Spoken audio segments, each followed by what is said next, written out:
English के बारे में मेंशन किया था कि जब आप आए थे तो आप ठीक से इंग्लिश भी नहीं बोल पाते थे, तो उस पे कैसे वर्क किया आपने, कैसे इम्प्रूव किया? क्या स्किल्स एक स्टूडेंट को डेवलप करने चाहिए ताकि उसकी अच्छी कंपनीज में प्लेसमेंट्स हो? मैंने मॉक इंटरव्यूज देना स्टार्ट कर दिया। तो अगर तो आप पीजी मॉक में हो तब भी इंटरव्यूज कहाँ देने होते हैं? कॉलेज में कोई होता है, इसका कोई रिसोर्स होता है, या फिर कैसे देते हैं? किसी को पॉलिटिकल कंसल्टिंग फील्ड में ही जाना है, तो वो क्या अपना माइंडसेट लेकर आए कि अच्छा मुझे ये टाइप का काम करना रहेगा और मेरे को इन चीजों पे अपना वर्क करना है। क्या पे पैकेजेस रहते हैं फ्रेशर्स के लिए? जो एसआरसीसी में कंपनीज आती हैं, वो क्या सैलरीज पे करती हैं फ्रेशर्स को? आज के हमारे शो के गेस्ट एक लिविंग एग्जांपल हैं कि कैसे आप, मैटर नहीं करता कि आप कहीं से भी बिलोंग करते हैं, आप चाहे कितने छोटे शहर से बिलोंग करते हो, लेकिन अगर आपके अंदर जज्बा है, आपके अंदर मेहनत करने का जुनून है, तो आप कुछ भी हासिल कर सकते हैं। आज के हमारे स्पेशल गेस्ट हैं Ayush Banka. He is not very old, he is as young as I think 21 year old। SRCC से उन्होंने अपना ग्रेजुएशन करा। Now he is working as a consultant in a political consulting firm, और बहुत अमेजिंग पैकेज में, जो कि हम पॉडकास्ट में डिस्कस करेंगे। So let's not waste any more time, let's invite our guest for today, Ayush Banka.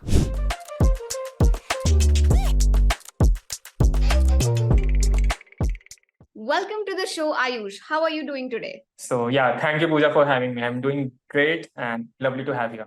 So, बहुत ही मशक्कत के बाद गाइज हम फाइनली पॉडकास्ट रिकॉर्ड कर पा रहे हैं। मतलब ऐसा लग रहा था कि आज भगवान ने सारी विपदाएं हमारे रास्ते में डाल दी हैं। कभी लैपटॉप का इशू, कभी वीडियो का इशू, कभी इंटरनेट का इशू। तो बड़ी मशक्कत के बाद हमने अपना पॉडकास्ट शुरू करा है, बट कोई नहीं, होपफुली बहुत मजा आएगा आपको। पॉडकास्ट में बहुत सारी इंसाइट्स मिलेंगी आपको आयुष से, उनके एक्सपीरियंसेस से, उनके एसआरसीसी के एक्सपीरियंस से। सो बहुत सारी चीजें सीखने वाली हैं, and I am personally looking forward to this conversation. Ayush, thank you so much for doing this. Yeah, same here Pooja. So yeah, as you mentioned कि finally we are here. Even I was not expecting कि setup होगा, but yeah, चलो तो let's do it. Yeah. तो Ayush, to help the audience get the context, LinkedIn पर आप काफी famous हो। वी नो कि लिंक्डइन पर आप टॉप लीडरशिप वॉइस हो with 41,000 followers. But let's introduce you to the YouTube audience जो आपको सुनना चाहती है। आप अपने बारे में बताइए एक लाइन में। So I am a consultant by profession and content creation is something which I love to do. Right. Ayush is being modest here, ठीक है? तो मैं बता देती हूँ आयुष की अचीवमेंट्स के बारे में, जो अभी वो बहुत मॉडेस्ट और हम्बल होकर बता नहीं रहे। So Ayush hails from a small town, and Ayush then move to Delhi. Which college guys? SRCC, one of the top colleges in Asia. SRCC, Shri Ram college of commerce. वहां पर आयुष ने एक नहीं, दो नहीं, तीन नहीं, पांच इंटर्नशिप्स करी हैं, right? And then after that, he has worked with startups to top brands, and currently he's working as a consultant in a top political consulting firm. Let me correct myself, political consulting firm. तो आयुष, मुझे ये बताइए कि वाराणसी से SRCC की journey कैसे आपने तय करी?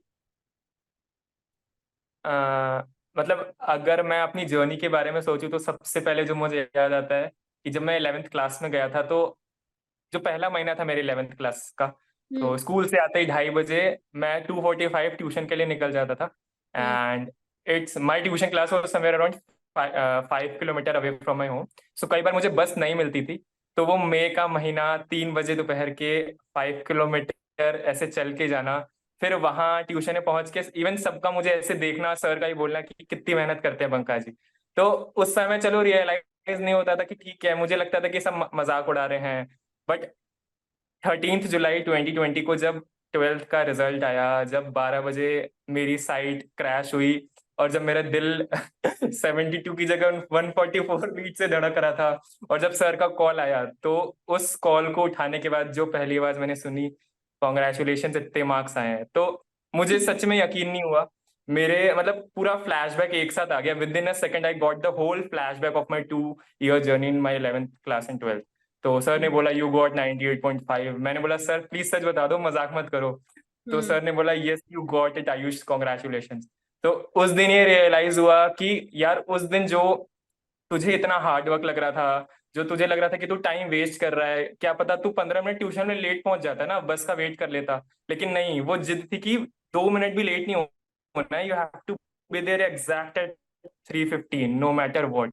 तो वो जो डेडिकेशन उस समय दिखाया ना, उस समय तो 16 साल का आयुष था, उसको कुछ नॉलेज भी नहीं थी उतनी कि क्या कर रहा है वो। उसको बस पता कि रास्ता ट्यूशन का उधर जाते हो, तो उस पर चल पड़ा। तो उस समय से लेकर जब वो 12th क्लास का रिजल्ट आने की जर्नी, इतना मेहनत बाद में रियलाइज हुआ, टू बी ऑनेस्ट।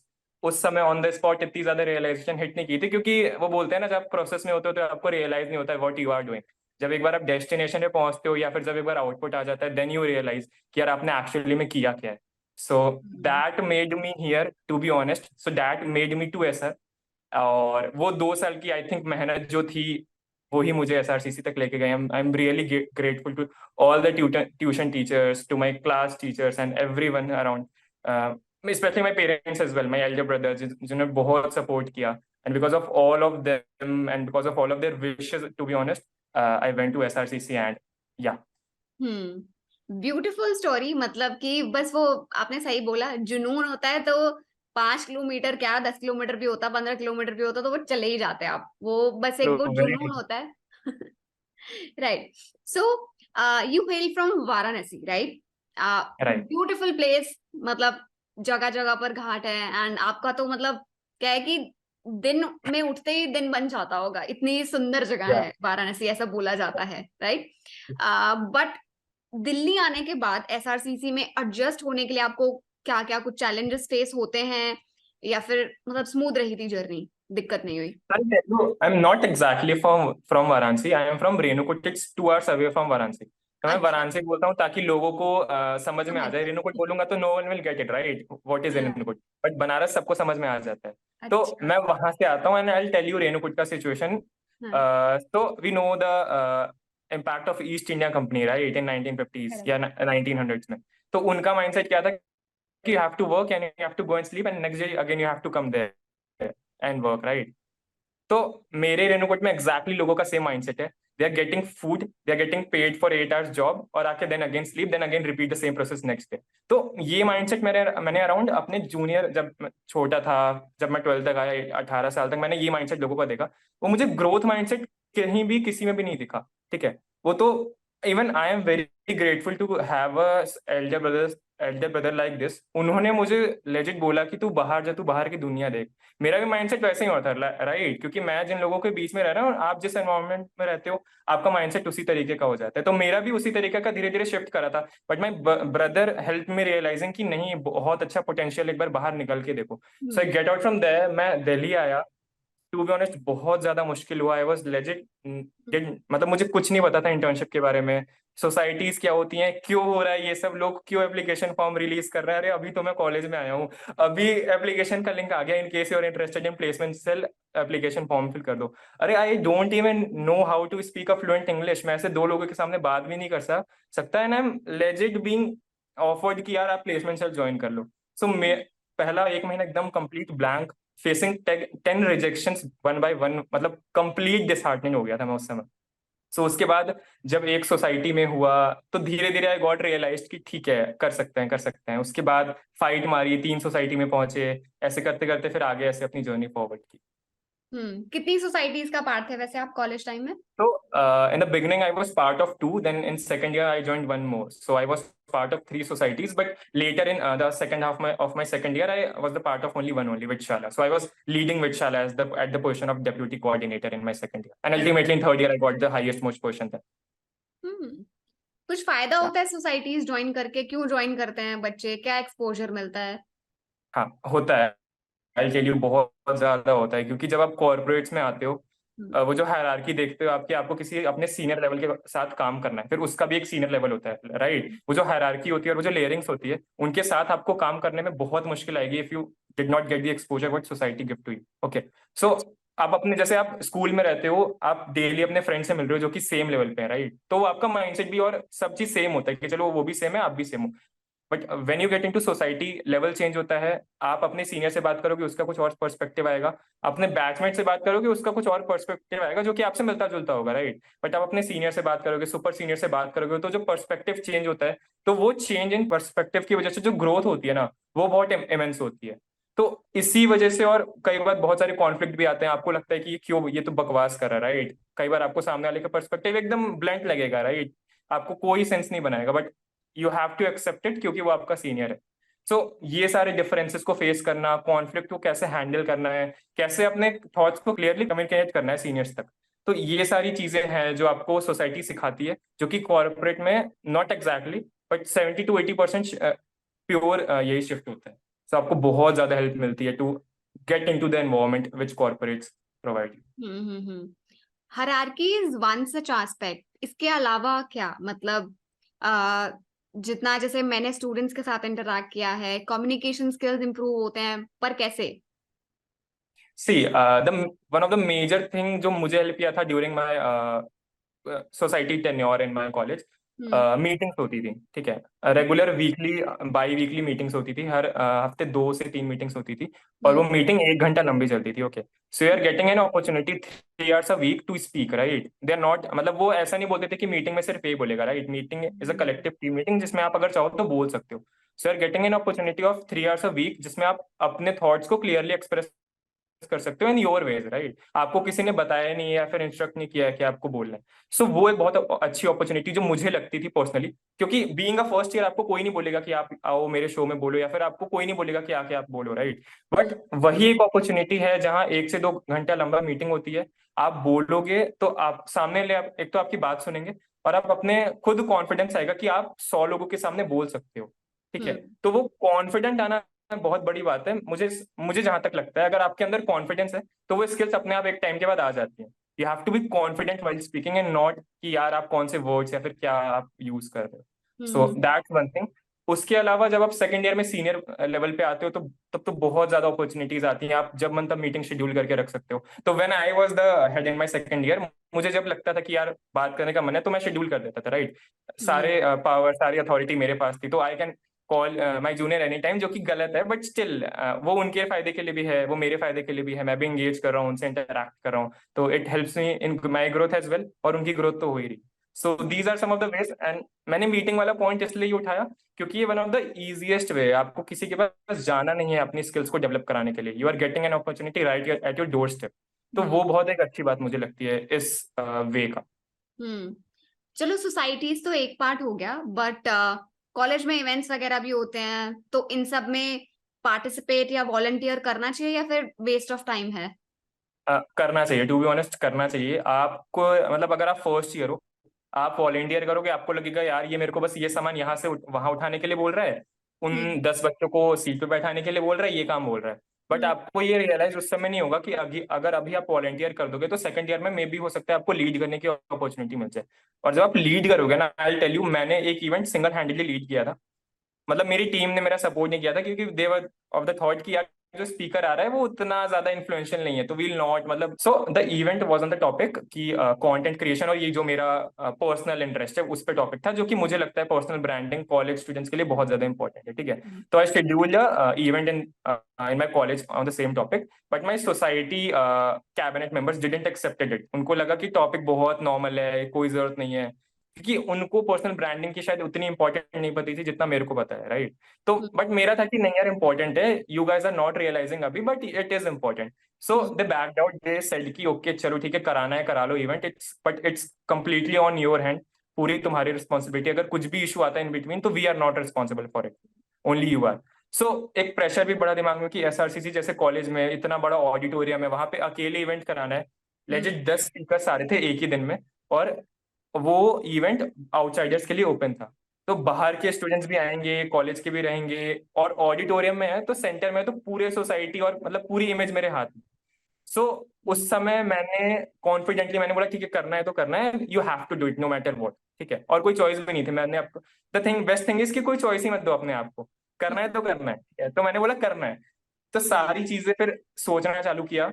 सबसे पहले ऑडियंस का की दिमाग लगाया कि कैसे उनको अच्छे से केटर कर सकते हैं, फिर दिमाग लगा कि चलो उसी गेट से एंट्री कराएंगे, यहाँ पे वॉलंटियर्स खड़ा कर दूंगा ताकि ज्यादा हसल ना मचे, ठीक है? एक सॉर्ट हुआ, स्पीकर का सॉर्ट किया, लॉजिस्टिक सॉर्ट किया, बैनर्स कहाँ पे लगेंगे, मार्केटिंग के लिए सोशल मीडिया पे क्या जाएगा, स्टोरी कितने कितने बजे जाएगी, स्पीकर्स के लिए रिफ्रेशमेंट्स आए कि नहीं, ऑडियंस को क्या रिफ्रेशमेंट देंगे, सेशन को कैसे इंगेजिंग बनाना है, कौन से के बाद कौन सा स्पीकर आएगा, फिर ऑडिटोरियम में जो क्रू और जो स्टाफ काम करता है उससे कैसे हैंडल करना है कि भैया प्रोजेक्टर सही से चल रहा, सीट्स में तो वो ज्यादा दिक्कत नहीं है, तो ये सारी चीजें। तो ये सारा अकेले सिंगल हैंडेडली हैंडल करना बहुत ज्यादा बड़ी बात थी उस समय मेरे लिए। मैं सिर्फ थर्ड ईयर का स्टार्टिंग था मेरा, बट आई डिड इट।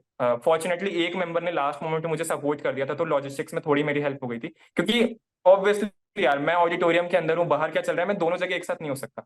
तो ही सपोर्टेड मी, तो उसकी वजह से थोड़ा ज्यादा और कॉन्फिडेंस आया।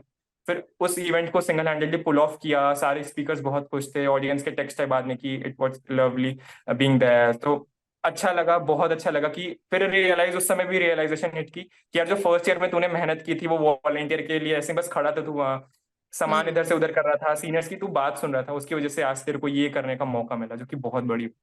सो that's one of the thing. Yeah, I mean, it looks like a lot of work. जगह या डिसाइड करना, स्पीकर्स के साथ अरेंज करना, उनको प्रॉपरली एस्कॉर्ट करना, then refreshments, audience management, content management, social media marketing. I mean, just with one event you are getting exposure of so many things, right from marketing to operations to people management. So it looks interesting. मैं तो कभी देखो regular college गई नहीं हूँ, तो मुझे मैं आई मीन बीकॉम में नहीं गई थी, मास्टर्स मैंने किया था रेगुलर कॉलेज। सो बट हाँ, मैं भी कभी कुछ सोचती थी कि यार मजा आता है एक बार जाते तो, बट या यू आर राइट, लाइक अब मुझे फील हो रहा है कि हाँ मुझे शायद ज्वाइन कर लेना चाहिए था। ओके अच्छा, तो आपने जैसे इंग्लिश के बारे में मेंशन किया था कि जब आप आए थे तो आप ठीक से इंग्लिश भी नहीं बोल पाते थे, तो उस पर कैसे वर्क किया आपने, कैसे इम्प्रूव किया? सी द थिंग इज कि मैंने रियलाइज किया कि मैं सिर्फ एक सोसाइटी में हूँ, मतलब दो सोसाइटी में हूँ, और वो दो सोसाइटी में उतनी ज्यादा प्रोफेशनलिज्म, मतलब जैसा प्लेसमेंट सेल में होता है प्रोफेशनलिज्म, उतना नहीं था, क्योंकि वो टीयर 2 की सोसाइटीज थी। तो वहाँ मतलब इंग्लिश चलता था ज्यादा, you can communicate in Hindi and English both. So उतना ज्यादा वहाँ मेरा डेवलपमेंट नहीं हुआ। तो I think because of God grace, I am not sure कैसे मैंने लिंक्डइन पे लिखना चालू किया। फिर लिंक्डइन पे लिखते लिखते धीरे धीरे फॉलोअर्स बढ़े, स्पीकर सेशन के इनवाइट आना चालू हुए। टू बी ऑनेस्ट, जब मेरे को पहला इनवाइट आया था मैं बहुत डर गया था। मेरा सबसे पहला दिमाग में ये थॉट आया था कि तू कैसे जाके बोलेगा, आयुष कैसे बोलेगा, जरा डर जा थोड़ा सा। तो लेकिन फिर आई रियलाइज कि ये अपॉर्चुनिटी है एक ग्रोथ के लिए, शायद इट्स अ वे, या फिर it's a path for me, जहां से मैं अपना जो अभी बोल रहा हूँ या फिर जो उस समय मेरी वीकनेस थी उस पे काम करके उसको अच्छे से इंप्रूव कर सकता हूँ। तो फिर वहां से धीरे धीरे वर्कआउट करना चालू किया, स्पीकर सेशन पे बोलना चालू किया। गलतियां होती थी, थोड़ा गुस्सा भी आता था अपने आप पे कि यार इतने सारे लोगों के बीच में ऐसे बोल रहा है, लेकिन फिर धीरे धीरे रियलाइज हुआ कि it does not matter unless and until you are feeling happy, right? आपको एंड में इंप्रूवमेंट्स क्या जगह मिल रहा है, और इससे अच्छा और क्या हो सकता है? You are getting the waste जहां आप अपने आप को इम्प्रूव कर सकते हो। तो वो धीरे धीरे रियलाइज करना चालू किया, धीरे धीरे वहां से इंप्रूवमेंट चालू की, एंड या and now I am sitting in front of you. नहीं, बट डेफिनेटली। अच्छा, तो आप ये कह रहे हो कि रिटन, स्पोकन एंड रीडिंग, इन सभी चीजों पे फोकस करना चाहिए ना, नॉट जस्ट। एक चीज मैंने बहुत ज्यादा ध्यान दिया था, आई फॉरगॉट इट। जब मीटिंग्स होती थी, जब मैं सेकंड ईयर में आया, जब मेरी मीटिंग्स होती थी ना, तो जूनियर्स नए आए थे, मैं कॉन्फिडेंट था कि इनको ज्यादा भी नहीं पता है कॉलेज लाइफ और उसके बारे में, ठीक है। I use it as an opportunity, ठीक है। तो मैं उनके सामने कोशिश करता था कि अगर 1 घंटे की मीटिंग है ना, तो मैं 55 मिनट्स इंग्लिश में बोलूँ, नो मैटर व्हाट, मैं इंग्लिश में बोलूंगा, ये मेरे को जज नहीं करेंगे अभी, क्योंकि ये उस स्टेज पे आए नहीं है, ठीक है। उसमें से शायद 2 लोग कर लें, let them be, okay, but शायद मैक्सिमम लोग मेरे को जज अभी ना करें। तो उस अपॉर्चुनिटी को मैंने बहुत अच्छे से लिवरेज किया। जब भी मीटिंग्स होती थी, I use to speak a lot, कोशिश करता था कि मैक्सिमम अगर 100% है तो 90% ऑफ द टाइम्स मैं इंग्लिश में ही बात करूं। तो वहां से मेरे को बहुत अच्छा इंप्रूवमेंट हुआ मेरा। फिर जब सीनियर से बात करता था, फिर जब भी अपॉर्चुनिटी मिलती थी, ऐसे फ्रेंड्स से भी नॉर्मल अगर हम मस्ती मजाक की बात करें तो इंग्लिश में बात कर लिया कभी कभार, जो कि होता है। सो वहां से बहुत अच्छा इंप्रूवमेंट आया, और ये एक अपॉर्चुनिटी को मैंने बहुत अच्छे से लेवरेज किया after being in my second year, जब मुझे पोजीशन मिली। सो या हाँ, आई वाज थिंकिंग कि it's so important to be confident in yourself. जैसे आपने बोला कि मुझे पता है ये लोग मुझे जज नहीं करेंगे, इस लेवल का भी कॉन्फिडेंस आना, to be able to take that risk कि चलो मुझे किसी ने जज कर भी लिया तो कोई बात नहीं, मेरा अभी सीखने का टाइम है, मैं सीख लेता हूँ, अभी गलत बोलूंगा but later on I will improve. I उनके थिंक जजमेंट से मुझे कुछ नुकसान नहीं होगा। दैट्स द पॉइंट देयर, जो मुझे काफी ज्यादा और बूस्टअप करता था कि यार लेट देम जज यू ना, क्या हो जाएगा, कुछ नहीं होगा, they will talk, they will forgot next day again. अगर मैं मीटिंग में बुलाऊंगा वो आएंगे, ठीक है। वो ये नहीं बोलेंगे आयुष अच्छा नहीं बोलता है, हम नहीं जा रहे, ठीक है। वो आएंगे तब भी आएंगे। So you just go and express yourself, that's it. right. So again, the point was that it's so important to build that confidence की नहीं, तुम सही हो, करके देखो, हो जाएगा शायद। तो वो आपके हिसाब से वो कॉन्फिडेंस कैसे बिल्ड किया आपने? इज इट अ प्रोसेस, या फिर एक दिन उठेगी नहीं आज मैंने ठा लिया, आज से मैं कॉन्फिडेंट हूँ, आज से मैंने अपने आप पे विश्वास करना शुरू कर लिया है? और hmm. Is there a process that goes into building this confidence? आपके क्या थॉट्स हैं? तो there is a very good story behind this. मैं to be honest 12th class तक एकदम कॉन्फिडेंट नहीं था, इवन 10th क्लास तक नहीं था, सॉरी। ठीक है, जब मैं 11th में आया, आई टॉप्ड माई 11th क्लास। ठीक है, मैं 10th तक बहुत ही एवरेज स्टूडेंट था। मतलब अराउंड 10th रैंक के आसपास रखता था, और कोई आयुष बंका को पूरे स्कूल में नहीं जानता था। मैं सिर्फ एक चीज के लिए फेमस था कि आयुष की मैथ्स अच्छी है, दैट्स इट। मैथ्स के आगे उसको कुछ नहीं आता है, मतलब लोगों का ये था कि चलो मैथ्स, दैट्स इट। फिर जब 11th क्लास में टॉप किया तो धीरे धीरे कॉन्फिडेंस बिल्ड हुआ कि भाई तू कर सकता है। लेकिन वो फिर मुझे दूसरा चीज क्या ऐड करता था, यार कॉमर्स में सारे मतलब जिनके कम मार्क्स आते हैं वो आ रहा है, तो इनको टॉप करना is not a big deal. ठीक है, तो ज्यादा फुल मत या ज्यादा हवे मत उड़, इट्स अ नॉर्मल थिंग जो बहुत कोई भी कर लेता। फिर 12th क्लास में जब मार्क्स आया, और मार्क्स आने के बाद जब एसआरसीसी मिला, तो जब एसआरसीसी का जिस दिन रिजल्ट, मतलब जिस दिन मेरिट लिस्ट आई और जिस दिन नाम देखा उसमें, उस दिन ये रियलाइज हुआ कि यार तू कुछ भी नहीं था और अब तू कहाँ पे आ गया, विदाउट इवन एक्सपेक्टिंग। और मतलब टू बी ऑनेस्ट एकदम एक्सपेक्ट ही नहीं किया था वो। और वो मिलने के बाद जो कॉन्फिडेंस बूस्टअप हुआ, तो उस दिन ये ठाना कि भाई बस अब खुद पे भरोसा करना है। अगर 12 साल तूने स्कूल में अपने आप को इतना ज्यादा डिमीन करके, नीचा दिखा के यहाँ तक पहुंच सकता है ना, तो सोच एक बार खुद पे भरोसा कर लिया तो क्या हो। सो उस दिन से I started trusting my self again. वो ट्रस्ट पहले महीने में एसआरसीसी ने खत्म कर दिया, टू बी ऑनेस्ट। 10 सोसाइटी से एक बार एक रिजेक्शन हुआ, तो हाँ। अगेन लगने लगा कि लाइफ बर्बाद है, कुछ नहीं हो सकता, एक भी सोसाइटी में नहीं हो रहा। बट अगेन एक सोसाइटी में हुआ, वो जो एसआरसीसी में होने के बाद वाली थिंकिंग थी वो वापस आई। सारा 10 सोसाइटी का रिजेक्शन कहाँ गया पता नहीं चला, एक सोसाइटी ने सब गायब कर दिया। फिर अगेन उसको मैंने एज एन अपॉर्चुनिटी देखा, मैं बोला ठीक है अब एक मिल गया, अब फोड़ते हैं इससे। मैंने उस दिन ठाना कि ठीक है, लोग 7 सोसाइटी ज्वाइन कर रहे हैं, लेट देम डू इट। लोग 5 कर रहे हैं, उनको करने दो। मुझे एक मिली है, मैं एक से इतना आउटपुट निकाल लूंगा ना कि उन 5 का जितना वो 5 से भी ना निकाल पाए शायद। तो मेरे हिसाब से ये एक बहुत अच्छी चीज है जो मैंने अभी बोली, कि एक से उतना आउटपुट निकालने की कोशिश करो जितना दूसरा 5 से भी ना निकाल सके। और आपको कम फोकस करना है। वो 5 पे अलग अलग फोकस करेगा, उसका 20% ईच जाएगा, आपको 100% एक जगह डालना है, तो आप ज्यादा आउटपुट निकाल सकते हो। हम्म। तो वो मैंने किया। जो फाइनेंस क्लब था मेरा, उस पे पहले साल जम के मेहनत की, जो भी काम आता था वॉलेंटियर करके पूरा काम करना चालू किया। हम्म। फॉर्चुनेटली फर्स्ट ईयर में ही मेरे को एक सेल्स की इंटर्नशिप मिली थी। ठीक है, बीडीई, बिजनेस डेवलपमेंट एग्जीक्यूटिव। बहुत हम्म। फ्री में इंटर्नशिप मिलती है, सारी कंपनीज चाहती हैं कि उनको बीडी मिल जाए, और वो बल्क में बीडी ज्वाइन करती हैं। तो अगर अभी भी मैं अप्लाई करूँ, कोई भी अप्लाई करे, स्कूल का बच्चा करे, उसको भी मिल जाएगा। सबसे हम्म। इजीएस्ट इंटर्नशिप होती है फर्स्ट ईयर में बीडीई की, जो कि सेल्स इंटर्नशिप होती है। वो ज्वाइन किया। फर्स्ट पहले महीना काम किया, ठीक है। सेकंड महीना काम किया, ठीक है। थर्ड महीने में मुझे as a assistant manager promote कर दिया। हम्म। फोर्थ महीने में मैं एज अ मैनेजर प्रमोट हुआ। फिफ्थ महीने में मैं एज अ सेक्रेटरी प्रमोट हुआ। लास्ट छठवें महीने में, जो कि मेरा लास्ट मंथ था उस कंपनी में, मैं as a hmm. Senior manager promote हो गया। So first year guy who just came in from a small town of Varanasi, heading a whole startup at the position hmm. Of senior manager, जो कि उस company की senior most position थी। तो it's a very very very big deal for me. और ये मेरा कब हुआ, जब मैं फर्स्ट ईयर में ही था। तो हम्म। ये सबसे बड़ा पॉइंट मुझे लगता है कि अगर ये सेकंड ईयर में होता तो शायद मुझे लगता कि मेरा फर्स्ट ईयर वेस्ट हो गया। लेकिन सिंस ये फर्स्ट ईयर में ही हो गया, तो अगले 2 साल के लिए इतना अच्छा बूस्टअप मिल गया कि भाई तू अब सीनियर मैनेजर बन चुका है। नेक्स्ट इज व्हाट, इससे हम्म। ऊपर ही जाना है, नीचे की तो कुछ नहीं, मतलब नीचे का तो सोचना ही नहीं है। फिर हम्म। अगेन एक महीना उस सोसाइटी जब, तो that's all about how I build my confidence. So yeah मतलब ये 3 से 4 चीजें थी जो, रिजेक्शन हम्म। आया, देन वो जो एक अपॉर्चुनिटी मुझे मिली खुश होने की, मैं उसको इतना ज्यादा अच्छे से यूज किया कि चलो ठीक है, इससे सारा आउटपुट निकाल के you have to do what you want. So yeah that's how I build my confidence during my college days. अपने बिजनेस स्टडीज में वो टॉपिक है ना, ऑप्टिमम यूटिलाइजेशन ऑफ रिसोर्सेज। तो ट्रू, वेरी ट्रू। वही किया आपने। अ, मतलब while you were speaking, I was just sitting here and thinking about कि यार like हमने तो ये सुना था कि क्लास 12th में मेहनत कर लो, एसआरसीसी मिल जाएगा, फिर तो लाइफ सेट है। मतलब कॉलेज एसआरसीसी मिल गया ना टैग, इतनी मेहनत क्यों करनी है? फिर उसके बाद क्या माइंडसेट है फिर उसके पीछे? क्या एसआरसीसी के सारे बच्चे ही इतने ड्रिवन होते हैं, इतनी उनमें फायर होती है, इतने कॉम्पिटिटिव होते हैं, या फिर ये चुनिंदा ही कुछ स्टूडेंट्स हैं, क्योंकि हमने ये सुना ना, 12th में मेहनत कर लो फिर लाइफ सेट है। आपका क्या कहना है इस पे? सो टू बी ऑनेस्ट, मैंने भी यही सुना था, एकदम एग्जैक्ट यही वर्ड सुने थे कि 12th में 99 ले आया, एसआरसीसी ले जा, लाइफ सेट है, फिर तो कुछ नहीं। आगे ये भी बोला जाता था मेहनत कि करनी नहीं।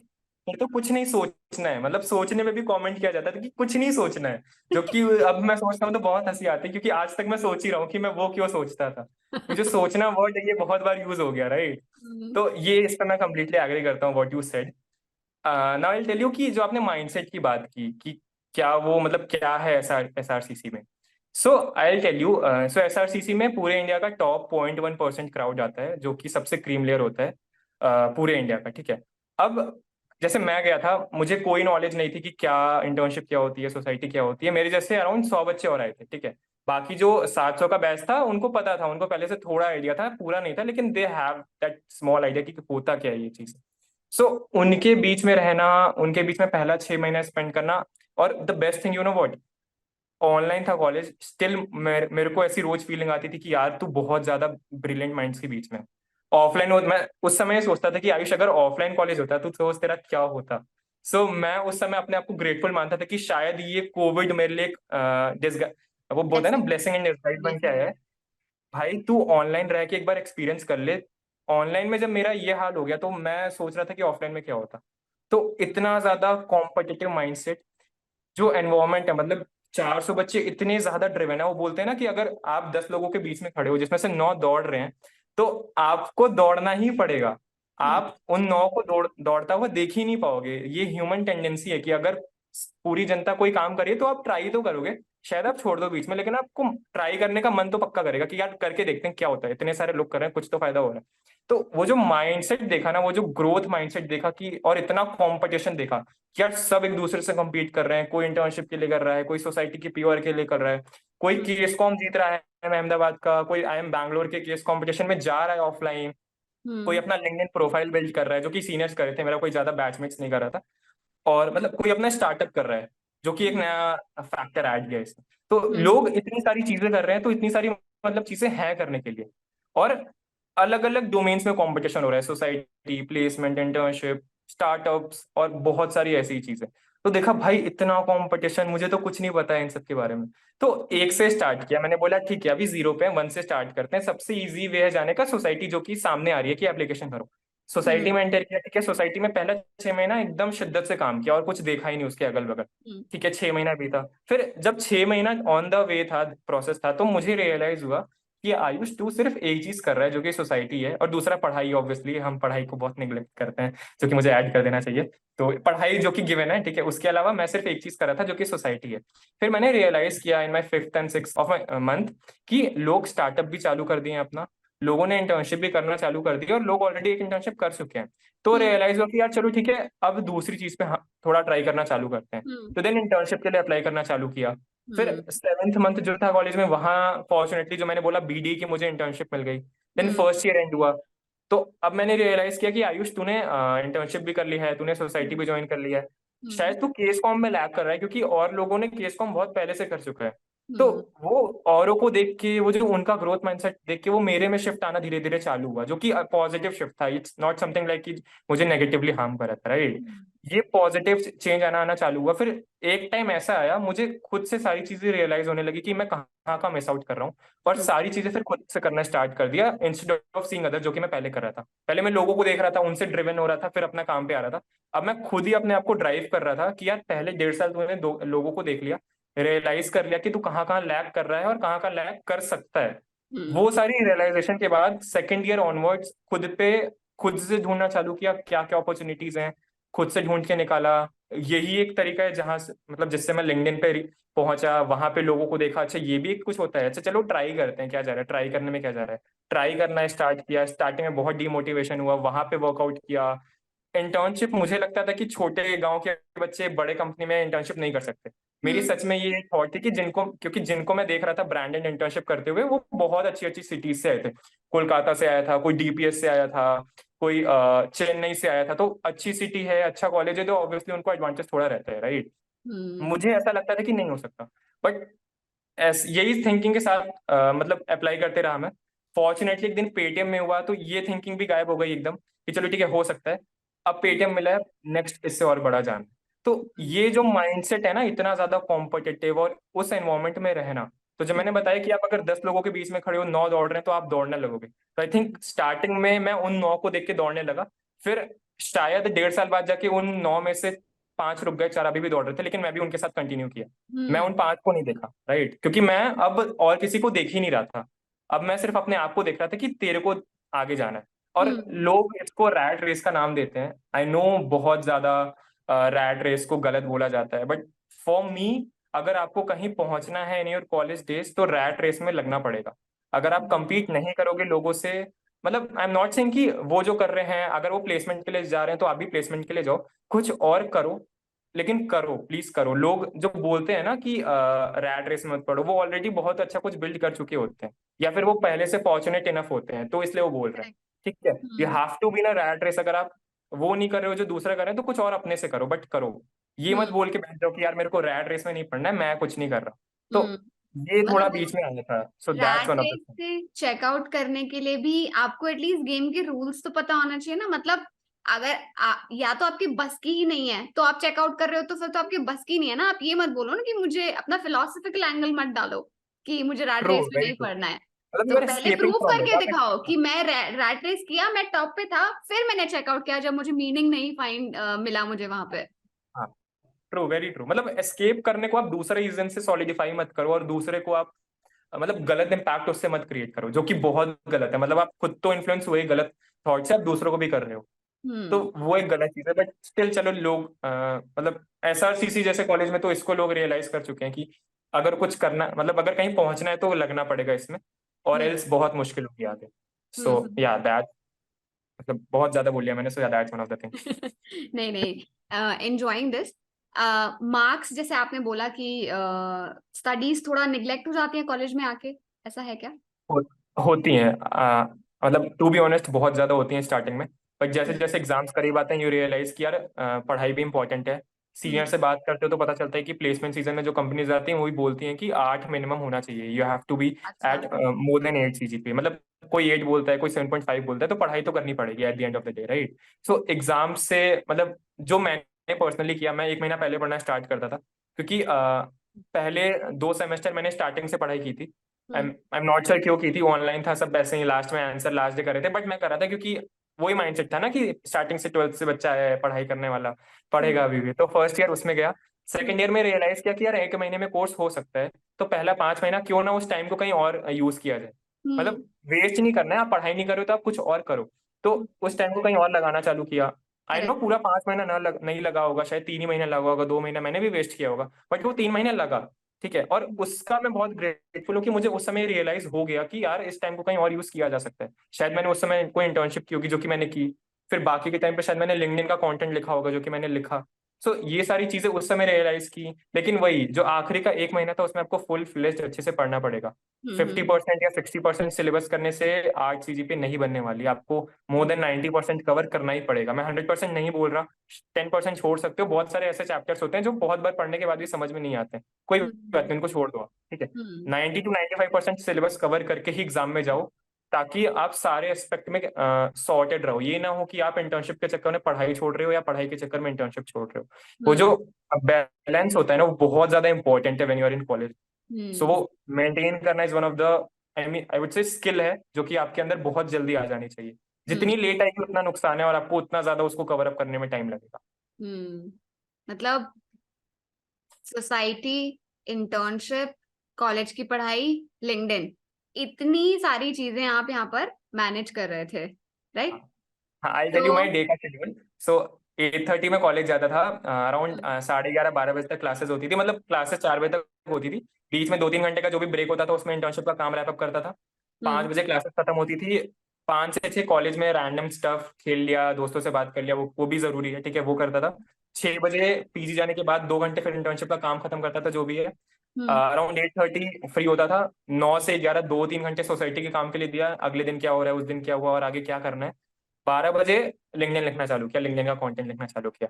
सो 1 से 2 वो चलता था, क्योंकि हमें लगता है कि कंटेंट लिखना बहुत आसान है। I tell hmm. You, content लिखना आसान है, लेकिन वो जो आइडिया आता है ना, वो आइडिया लाना मुश्किल है। तो मैं 1 घंटा यही सोचता रहता था कि कंटेंट लिखना किस पे है। एक बार आइडिया आ जाए उसके बाद तो आप लिख दोगे, कोई भी लिख देगा, लेकिन वो जो आइडिया स्ट्राइक करना वो बहुत मुश्किल होता है। तो उसमें 1 से 1.5 घंटा जाता था। फिर ये तो पूरा हुआ, बीच में आधा आधा घंटा आप सोशल मीडिया पे, बीइंग अ जेंजी मुझे भी आदत है राइट, तो आधा घंटा उसकी आदत थी।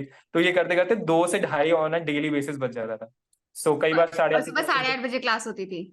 वही मैं बोला, कई बार 8:30 की क्लासेस मिस भी होती थी, पहली क्लास में से लेट पहुंचे, 9:15 बज गया, तो मतलब ऐसे करते करते कॉलेज लाइफ फिर खत्म।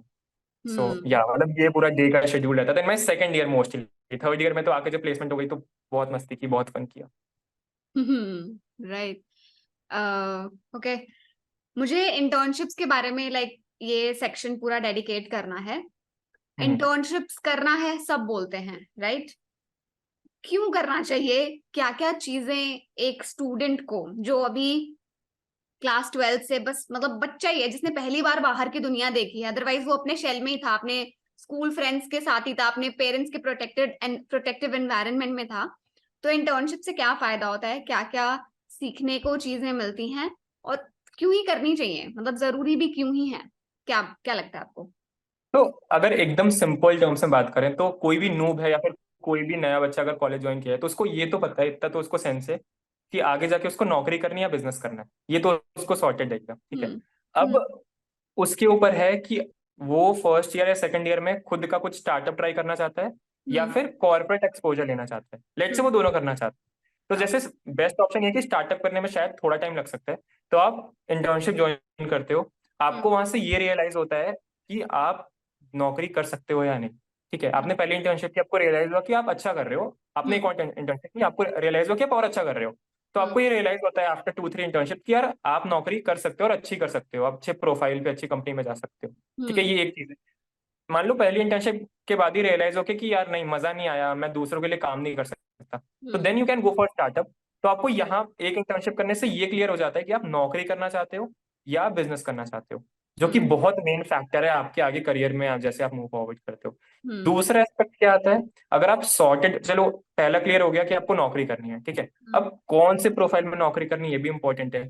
मार्केट में 10 प्रोफाइल्स घूम रही हैं, sales, marketing, operations, consulting, finance and बहुत सारी और आ भी रही हैं on a daily basis, right. अब इनमें से किस प्रोफाइल्स में जाना, ये फैक्टर आता है, क्योंकि सारी प्रोफाइल्स ऑन अ, अगर आज की मार्केट कंडीशन को देखें तो सारी प्रोफाइल्स अपना स्पेसिफिक स्किल्स मांगती हैं, राइट। आप कहीं एक स्किल को दूसरे चलो नेग्लेक्ट मत कर सकते हो, शिफ्ट कर सकते हो, बट मुश्किल होता है हम हमें आज की मार्केट को देखते हुए, राइट। अब उसमें से कौन से डोमेन में जाना है वो सॉर्ट करना है, तो इसमें दूसरा इंटर्नशिप जो हेल्प करता है आपका इस चीज में करता है कि आपको प्रोफाइल सॉर्ट आउट करने में हेल्प मिलती है कि चलो आप फाइनेंस में अच्छे हो, अच्छा चलो आप कंसल्टिंग में अच्छे हो, अच्छा नहीं मैं लोगों से बात अच्छी कर सकता हूँ तो मैं सेल्स में अच्छा हूँ। तो आपको आगे कहाँ पे मूव फॉरवर्ड करना है और कहाँ किस डोमेन में अपना करियर बनाना है, इंटर्नशिप से दूसरा बहुत बड़ा फायदा ये होता है, जो कि बहुत ज्यादा इंपॉर्टेंट है। अगर आपको 3 इंटर्नशिप करने के बाद यही क्लैरिटी नहीं है कि आप बेस्ट आपकी इंटर्नशिप कौन सी थी, तो चौथी के लिए जाओ, प्लीज जाओ। ऐसे उन 3 में से रैंडम आप ज्वाइन करोगे तो शायद थोड़ा मुश्किल हो सकता है स्टार्टिंग में। So personally what I did, I tell you my experience. मैंने सेकंड ईयर से थर्ड ईयर तक ऑलमोस्ट 7 से 8 प्रोफाइल्स में काम कर चुका था मैं। Sales, marketing, operations, HR, research, strategy, content, ठीक है, 6 से 8 प्रोफाइल, जो भी टॉप प्रोफाइल्स मार्केट में चल रही। तो आफ्टर दिस आई रियलाइज कि मैंने स्ट्रैटेजी वाली इंटर्नशिप जो कि मेरी अर्बन कंपनी में थी, मैंने यहाँ सबसे अच्छा परफॉर्म किया। तो मुझे ये तो डाउट था कि चलो ठीक है, तूने इंटर्नशिप में अच्छा परफॉर्म किया तो शायद, मतलब जरूरी नहीं है कि आप नौकरी में भी अच्छा परफॉर्म करोगे, राइट, बट प्रोबेबिलिटी हायर है बाकी गुड प्रोफाइल से, हेड राइट। स्टार्ट। हाँ, तो मैंने बोला इसको एक बार ट्राई करते हैं, अगर नहीं हुआ तो शिफ्ट कर लेंगे, बहुत अभी लंबी जिंदगी है। अभी आप 21 साल की हो, अभी अभी से अगर करियर सेट करने का सोच रहे हो और अगर अभी से करियर सेट हो गया ना, तो मुश्किल है, बहुत ज्यादा मुश्किल है, जो कि बहुत रेयर केसेस में पॉसिबल होता है, ठीक है। तो मैंने बोला एक बार स्टार्ट करते हैं स्ट्रैटेजी, जो कि कंसल्टिंग बोलते हैं, उसमें स्टार्ट करते हैं। उसमें स्टार्ट किया, मजा आने लगा, तो वहां और मेरे को ये रियलाइज कब हुआ, इंटर्नशिप करने से, ठीक है। तो ये दूसरा एक बहुत बड़ा फैक्टर है। पहला, आपको ये क्लैरिटी मिलती है कि आप कॉर्पोरेट्स के लिए बने हो, बिजनेस के लिए बने हो। दूसरी, अगर आप कॉर्पोरेट्स के लिए बने हो तो कौन सी प्रोफाइल्स में आप काम कर सकते हो। तो ये मेरे हिसाब से ये दो बहुत बड़े फैक्टर हैं, जो कि करियर डिफाइनिंग फैक्टर भी हो सकते हैं मेरे हिसाब से, जो कि आपको इंटर्नशिप हेल्प करता है। सो अगर आप एकदम नहीं मने स्टार्टिंग से ना इंटर्नशिप करने का, एटलीस्ट एक इंटर्नशिप ज्वाइन जरूर करो, भले ही 1 महीने बाद छोड़ दो, लेकिन 1 महीने के लिए करो। ठीक है, हम्म 36 मंथ्स का कॉलेज होता है ऑन एन एवरेज। अगर 3 साल की डिग्री ले, 1 महीना तो दिया जा सकता है ना इंटर्नशिप के लिए, बाकी 35 मंथ्स जो करने करो, बस 1 महीना ट्राई करके देखो। Correct so right So, moving further, I want to talk a little bit about placements. So, uh, let's talk about कि placements के लिए कैसे प्रिपेयर करना चाहिए आपके अकॉर्डिंग, अगर किसी का ऑब्जेक्टिव है कि मुझे तो जॉब में ही जाना है और मुझे अच्छी कंपनी में जॉब जाना है. One is definitely participate in the society so that you get exposure, you learn the hierarchy, you gain confidence. And second is definitely internship to figure out for yourself which domain you'd like to go, या फिर आप किस type का काम आप करना चाह रहे हैं, एंड थोड़ा सा आपको जॉब लगने में अल्टीमेटली हेल्प करता है आपका इंटर्नशिप का experience. But apart from all this, क्या स्किल्स एक स्टूडेंट को डेवलप करने चाहिए ताकि उसकी अच्छी कंपनीज में प्लेसमेंट्स हो? बताइए. श्योर. सो पहला आपने सोसाइटी मेंशन कर दिया, दूसरा इंटर्नशिप आपने मेंशन कर दिया, तीसरा आपको ये पता होना चाहिए कि जब भी आप किसी कंपनी में हायर होते हो या जब भी कंपनी हायर करती है तो प्रोसेस क्या होता है. ठीक है, हम्म 3 प्रोसेस होते हैं, मतलब 2 प्रोसेस होते हैं मोस्टली, रिज्यूमे और आपका इंटरव्यू. तो आपको ये उस समय रियलाइज हो जाना चाहिए कि आपने सारी चीजें कर ली, चलो बहुत अच्छी बात है, आप एकदम टॉप सोसाइटीज में हो, आपने एकदम टॉप इंटर्नशिप्स कर ली, बट आपको इसके बाद एक अच्छा रिज्यूमे भी बनाना पड़ेगा. ठीक हम्म है, फिर ये पहला फैक्टर हुआ. दूसरा, अच्छा रिज्यूमे बना लिया, अब आपको अपनी कम्युनिकेशन स्किल्स पे भी काम करना पड़ेगा ताकि आप इंटरव्यूज में बोल सको. Right, hmm you should be able to communicate your thoughts properly. ठीक है, हम्म मेरा इससे कहने का ये मतलब नहीं है कि एकदम फ्लुएंट इंग्लिश बोलना सीखो, मेरा इससे कहने का ये मतलब है कि अपने थॉट्स को अच्छे से प्रेजेंट करना सीखो. तो ये दूसरा फैक्टर है. और इसके अलावा जो भी, मतलब रिज्यूमे में आपको ये समझ में आ जाता है कि कौन कौन से सेक्शंस होते हैं. दो आपने मेंशन कर दिया, तीसरा जो कि गिवन है एजुकेशनल वाला, वो कि जो कि आपका कॉलेज के थ्रू हो रहा है. कोशिश करो कि आप अपना पर्सनल कुछ सेक्शन ऐड कर सकते हो क्या. जैसे मेरे रिज्यूमे में मेरा एक सोशल एंटरप्रेन्योरशिप करके प्रोजेक्ट्स का एक सेक्शन है जिसमें मैंने 3 से 4 प्रोजेक्ट्स दिखाए हैं. तो वो मेरा पर्सनल लेवल शायद सबकी सीवी में ना हो, राइट, बट हम्म इंटर्नशिप का सबकी सीवी में होगा, सोसाइटीज का सबकी सीवी में होगा. तो हम्म ये फिगर आउट करो कि आप किस चीज में अच्छा हो, और कोशिश करो कि कोई एक अपना पर्सनल एस्पेक्ट, पर्सनल टच दे पाओ सीवी को. हम्म द थिंग इज कि 1,000 लोग अप्लाई कर रहे हैं, अगर हम्म आपको उन 1,000 लोगों में स्टैंड आउट करना है, टॉप 1% में आना है, तो कुछ तो हम्म अलग करना पड़ेगा ना यार. इंटर्नशिप तो सब कर रहे हैं, सोसाइटी तो सब ज्वाइन कर रहे हैं, आपका ही रिज्यूमे क्यों कोई एचआर देखेगा या फिर क्यों कोई शॉर्टलिस्ट करेगा. कुछ तो ज्यादा देना पड़ेगा ना. अगर बाकी 100% दे रहे हैं तो एटलीस्ट 101% दे दो, 1% ज्यादा ही दिखा दो, क्या पता वही राइट काम कर दे. तो ये फिगर आउट करना जरूरी है. इसके अलावा मैंने बोला रिज्यूमे फिगर आउट करो कि कैसे अच्छा स्ट्रक्चर्ड रिज्यूमे बनता है, और उसके बाद इंटरव्यूज पे काम करो. सो आई टेल यू मेरा इंटरव्यू का प्रोसेस मैंने क्या किया था. मुझे पता था कि इंटरव्यू ऐसे सीधे जाके तो नहीं दिया जा सकता, आपको प्रैक्टिस करनी पड़ेगी. चलो ठीक है, आपने स्किल्स अच्छी कर ली, बोलना अच्छा सीख लिया, बट उसके बाद भी आपको रियल बैठ के कैसे इंटरव्यू देना है उसका एक्सपोजर होना बहुत ज्यादा इंपॉर्टेंट है. So hmm I was aware of the fact that कि मेरा प्लेसमेंट सीजन अगस्त से स्टार्ट होता है. तो right from the mid June, before 1.5 months of the beginning of the placement season, मैंने इंटरव्यूज, मॉक इंटरव्यूज देना स्टार्ट कर दिया. तो अगर तो आप पीजी मॉक में हो तब भी, इंटरव्यूज कहाँ देने होते हैं? कॉलेज में कोई होता है, इसका कोई रिसोर्स होता है, या फिर कैसे देते हैं? आई टेल यू, रिसोर्स होता है, बट मैक्सिमम रिसोर्स पेड होते हैं. आप बहुत सारे लिंक देखोगे वो बोलेंगे कि book a paid mock interview call with me, but being a college student, being in a second year, मैं शायद उस समय इतना अफोर्ड नहीं कर सकता था. राइट, सो हम्म आपके पास बेस्ट अपॉर्चुनिटी क्या होती है, फाइंड अ पर्सन जिसका सेम एम हो जो कि आपका एम है, जो कि हम्म बहुत सारे लोगों का होता है. कॉलेज में सबको नौकरी चाहिए होती है, जो कि मुझे भी चाहिए थी उस समय. तो हम्म मैं फ्लैट में था, मेरा फ्लैटमेट है. मैक्सिमम लोग पीजी में रहते हैं, पीजी में भी रूममेट होता है, नहीं होता है तो बगल वाले कमरे में होता है, फ्रेंड तो होता है, किसी और कॉलेज का होगा लेकिन हो. हम्म मैंने उस अपॉर्चुनिटी को बहुत अच्छे से यूटिलाइज किया. हम्म फ्लैटमेट था मेरा, वी बोथ डिसाइडेड टुगेदर कि अब हम रोज बैठेंगे फॉर 1 and 1.5 आवर, अराउंड 3 से 4 केसेस, जैसे कंसल्टिंग में केस स्टडीज होती हैं, गेस्टिमेट्स होते हैं, वो प्रैक्टिस करेंगे. हम्म एचआर क्वेश्चन प्रैक्टिस करेंगे, introduce yourself, why consulting, why this company, why that company, सारा हमने लिस्ट बनाया.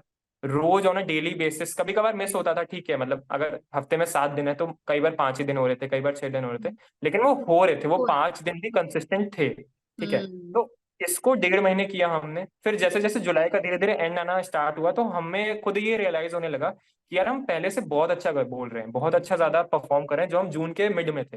तो करेक्ट. उससे एक अलग कॉन्फिडेंस बिल्ड हुआ कि हमने अभी तक इंटरव्यू दिया भी नहीं है, लेकिन हम फुल्ली कॉन्फिडेंट हैं कि अगर हमारा शॉर्टलिस्ट आता है तो we are well prepared for it.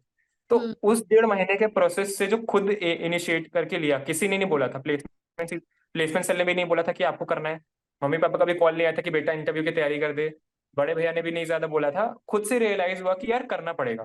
ठीक है, फिर हम्म वो सेटअप किया, 1.5 महीना रोज 1-1 घंटा बैठना, क्या करना है उसके साथ बात करना। तो ये सारा सॉर्ट करके वो जो 1.5 महीने का प्रोसेस था, उससे अपना इंटरव्यू का पूरा प्रिपरेशन सॉर्ट आउट।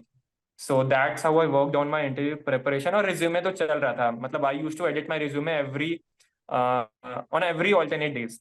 ठीक है, मैं रोज रात को 15 मिनट के लिए लेके बैठता था, क्योंकि द थिंग इज कि आप अगर वन टाइम रिज्यूमे बना रहे हो ना, तो चलो आपने बना लिया, जब हम्म दूसरी बार खोलोगे ना, तो आपको लगेगा कि यार जिस थॉट को मैंने 2 लाइन में प्रेजेंट किया है, इसको तो मैं 1 लाइन में और अच्छे से प्रेजेंट कर सकता हूँ। मैंने ये राइट वर्ड तो ज्यादा यूज किए हैं, तो आप फिर 1 लाइन में आओगे, फिर आपको रियलाइज होगा यार अगर मैं इस फॉर्मेट में कन्वर्ट कर दूं, तो मेरा रिज्यूमे और अच्छा दिखेगा, तो आप वो करोगे। फिर आपको आखिरी के दिन जैसे जैसे आएंगे, आप और डीपली उसमें घुसना चालू करोगे, तो आपको रियलाइज होगा यार मैंने ये वर्ड यूज किया है, अगर मैं इसकी जगह ये वर्ड यूज कर दूं तो और बेटर साउंड करेगा। तो आपकी इस लेवल की थिंकिंग आती है। अगर इसको मैं और लेवल ऊपर करूं, तो आपको रियलाइज होगा कि यार यहाँ फुल स्टॉप डला है, शायद फुल स्टॉप हटा दूंगा तो और अच्छा फॉर्मेट दिखेगा। तो ये जो छोटी छोटी चीजें है ना, ये आपको रियलाइज स्टार्ट होंगी जब आप रिज्यूमे पे टाइम दोगे, जो कि मैं देता था 15 minutes on every alternate day. तो हम्म ये था मेरा कंप्लीट रोड मैप की, अपार्ट फ्रॉम इंटर्नशिप्स और सोसाइटीज, आपको कैसे प्लेसमेंट सीजन के लिए रेडी करना है अपने आप को। बट एवरी ऑल्टरनेट डे मतलब isn't it tiring, because bore नहीं हो जाते बार बार सेम चीज को देखना, एंड देन कि अब क्या ही अपडेट करूं? तो वो इनसाइट्स कहाँ से ड्रॉ करते थे आपकी, अच्छा ये कर देता टू बी हूँ? ऑनेस्ट, मैं बहुत ज्यादा एक्साइटेड होता था, और अभी भी होता हूँ अपने रिज्यूमे देखने के लिए, क्योंकि उनमें जो चीजें लिखी हैं उनको पढ़ने पे बहुत मतलब खुशी मिलती है। टू बी ऑनेस्ट, क्या ठीक है, एसआरसीसी दिख रहा है, ये सारी चीजें दिख रही हैं, उनको मुझे सामने वाले को कितना परफेक्टली मैं प्रेजेंट कर सकता हूँ वो फ्रेम करना है।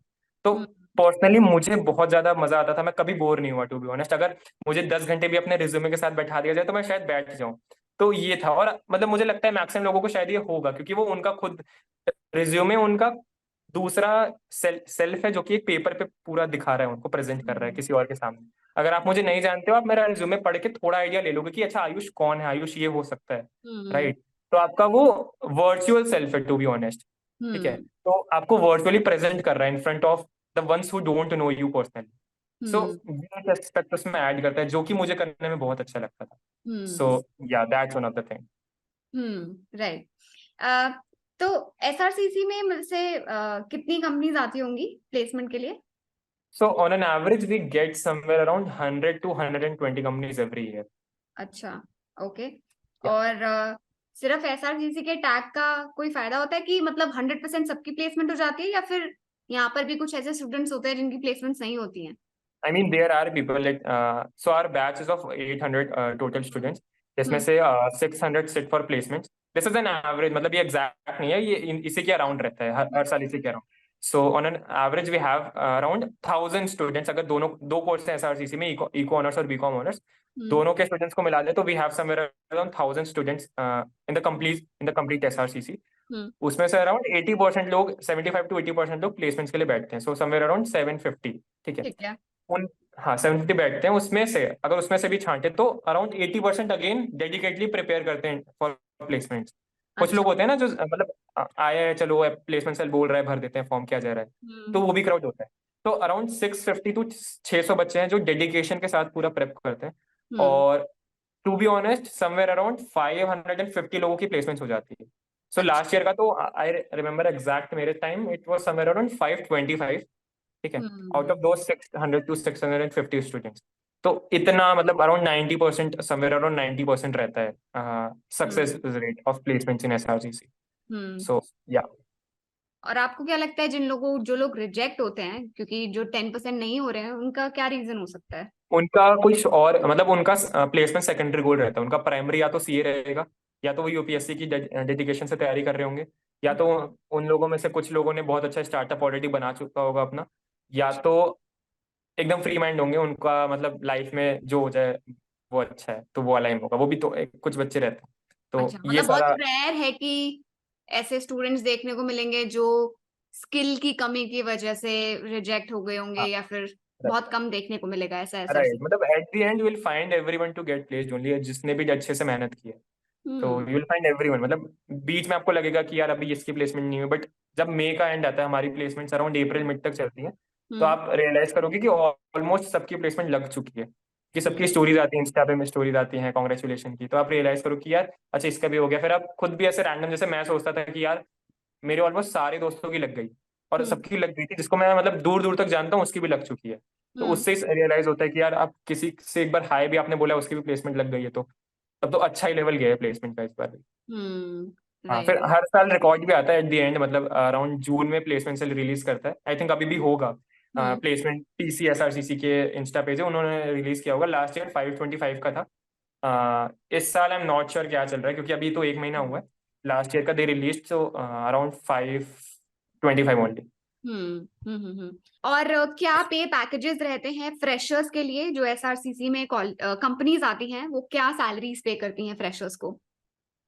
ठीक है, अगर मैं प्रोफाइल वाइज बात करूं तो कंसल्टिंग का अराउंड 16 to 17 होता है, हम्म फाइनेंस का भी अराउंड +2 - 2 होता है, बाकी जितनी भी प्रोफाइल्स बचती हैं उनका समवेयर अराउंड बिटवीन अराउंड 8 के आसपास होता है।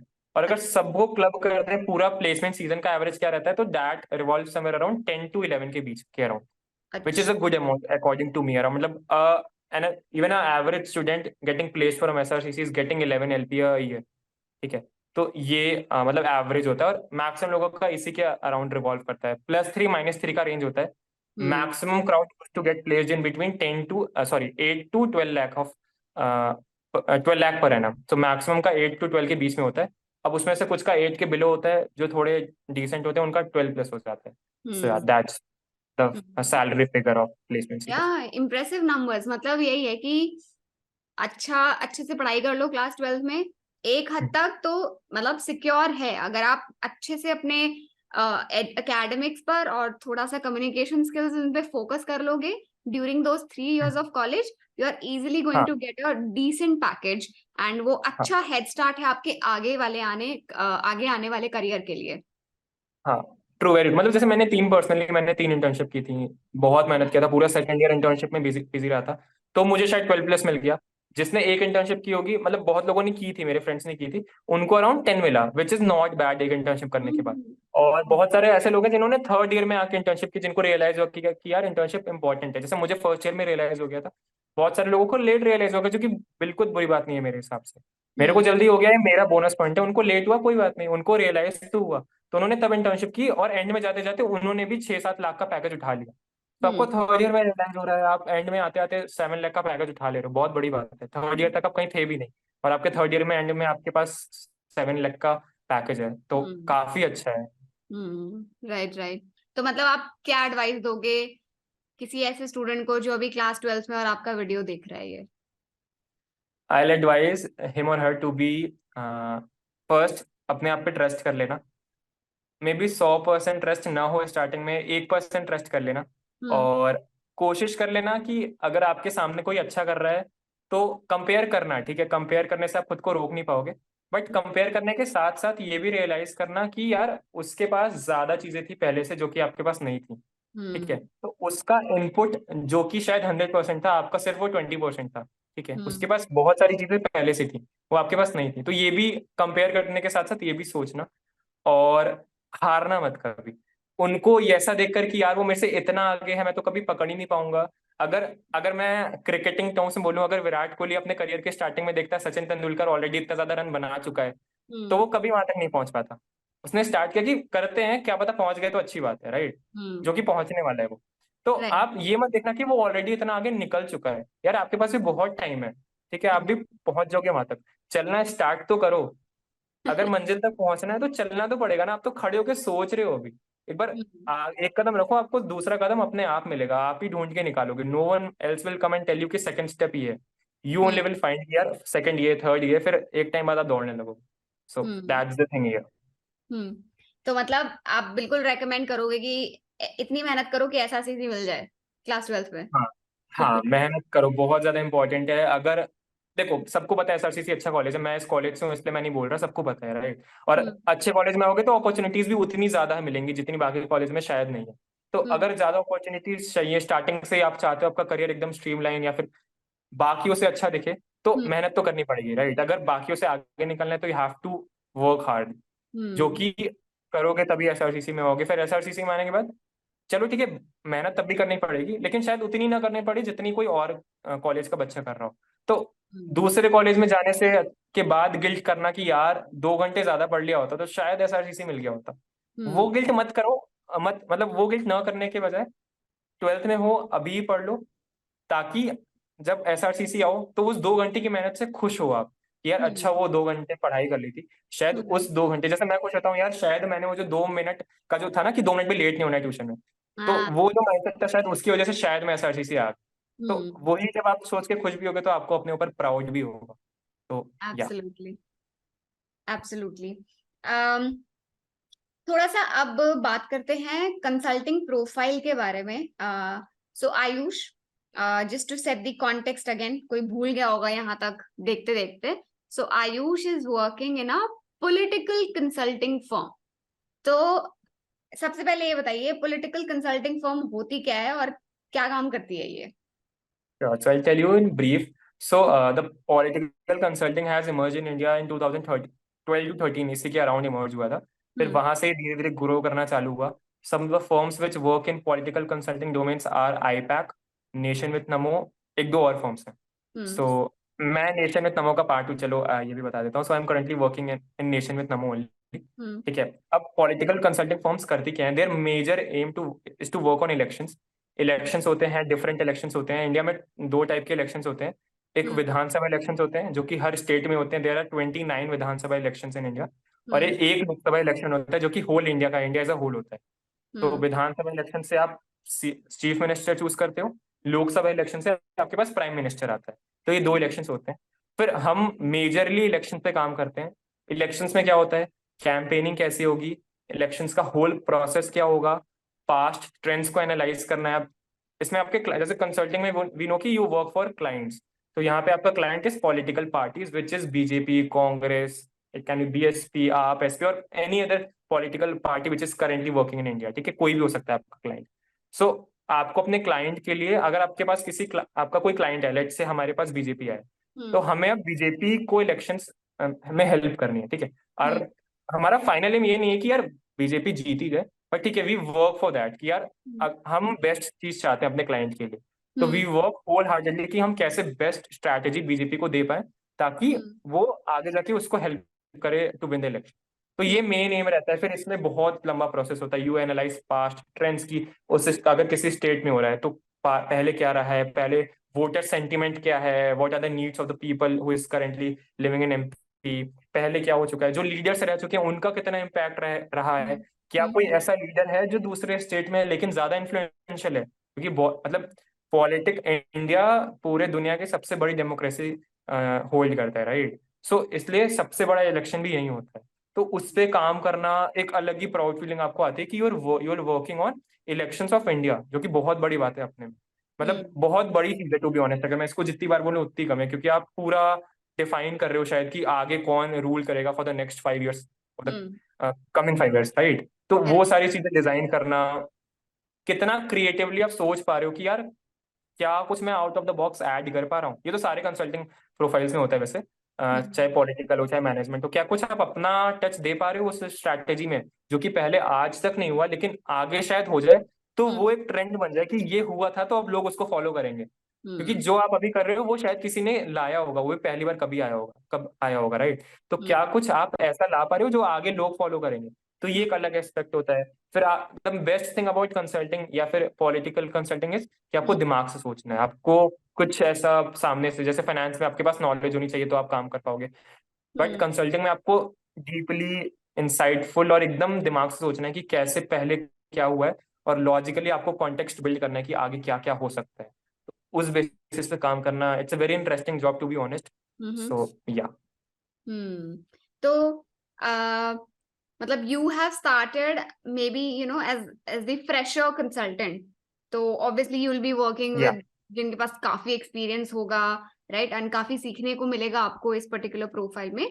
बट अगेन लाइक आप मुझे थोड़ा सा उस सेंस में बताइए कि is it a very number oriented या फिर स्ट्रैटेजी या फिर मीटिंग, मतलब किस तरीके का काम किस तरीके का करना होता है? फॉर एग्जाम्पल किसी को जाना है, किसी को पॉलिटिकल कंसल्टिंग फील्ड में ही जाना है, तो वो क्या अपना माइंडसेट लेकर आए कि अच्छा मुझे ये टाइप का काम करना रहेगा और मेरे को इन चीजों पे अपना वर्क करना है? बताइए प्लीज। आई टेल यू, सारे कंसल्टिंग प्रोफाइल्स में, be it political consulting, be it management consulting, सारी चीजें कॉमन होती हैं। चाहे वो स्ट्रैटेजी हो, चाहे आपकी क्रिटिकल थिंकिंग हो, चाहे आपका ऑन ग्राउंड एक्सपीरियंस हो, चाहे आपका सोशल एक्सपीरियंस हो, ये तीन से चार चीजें सारे प्रोफाइल्स में कॉमन होती हैं।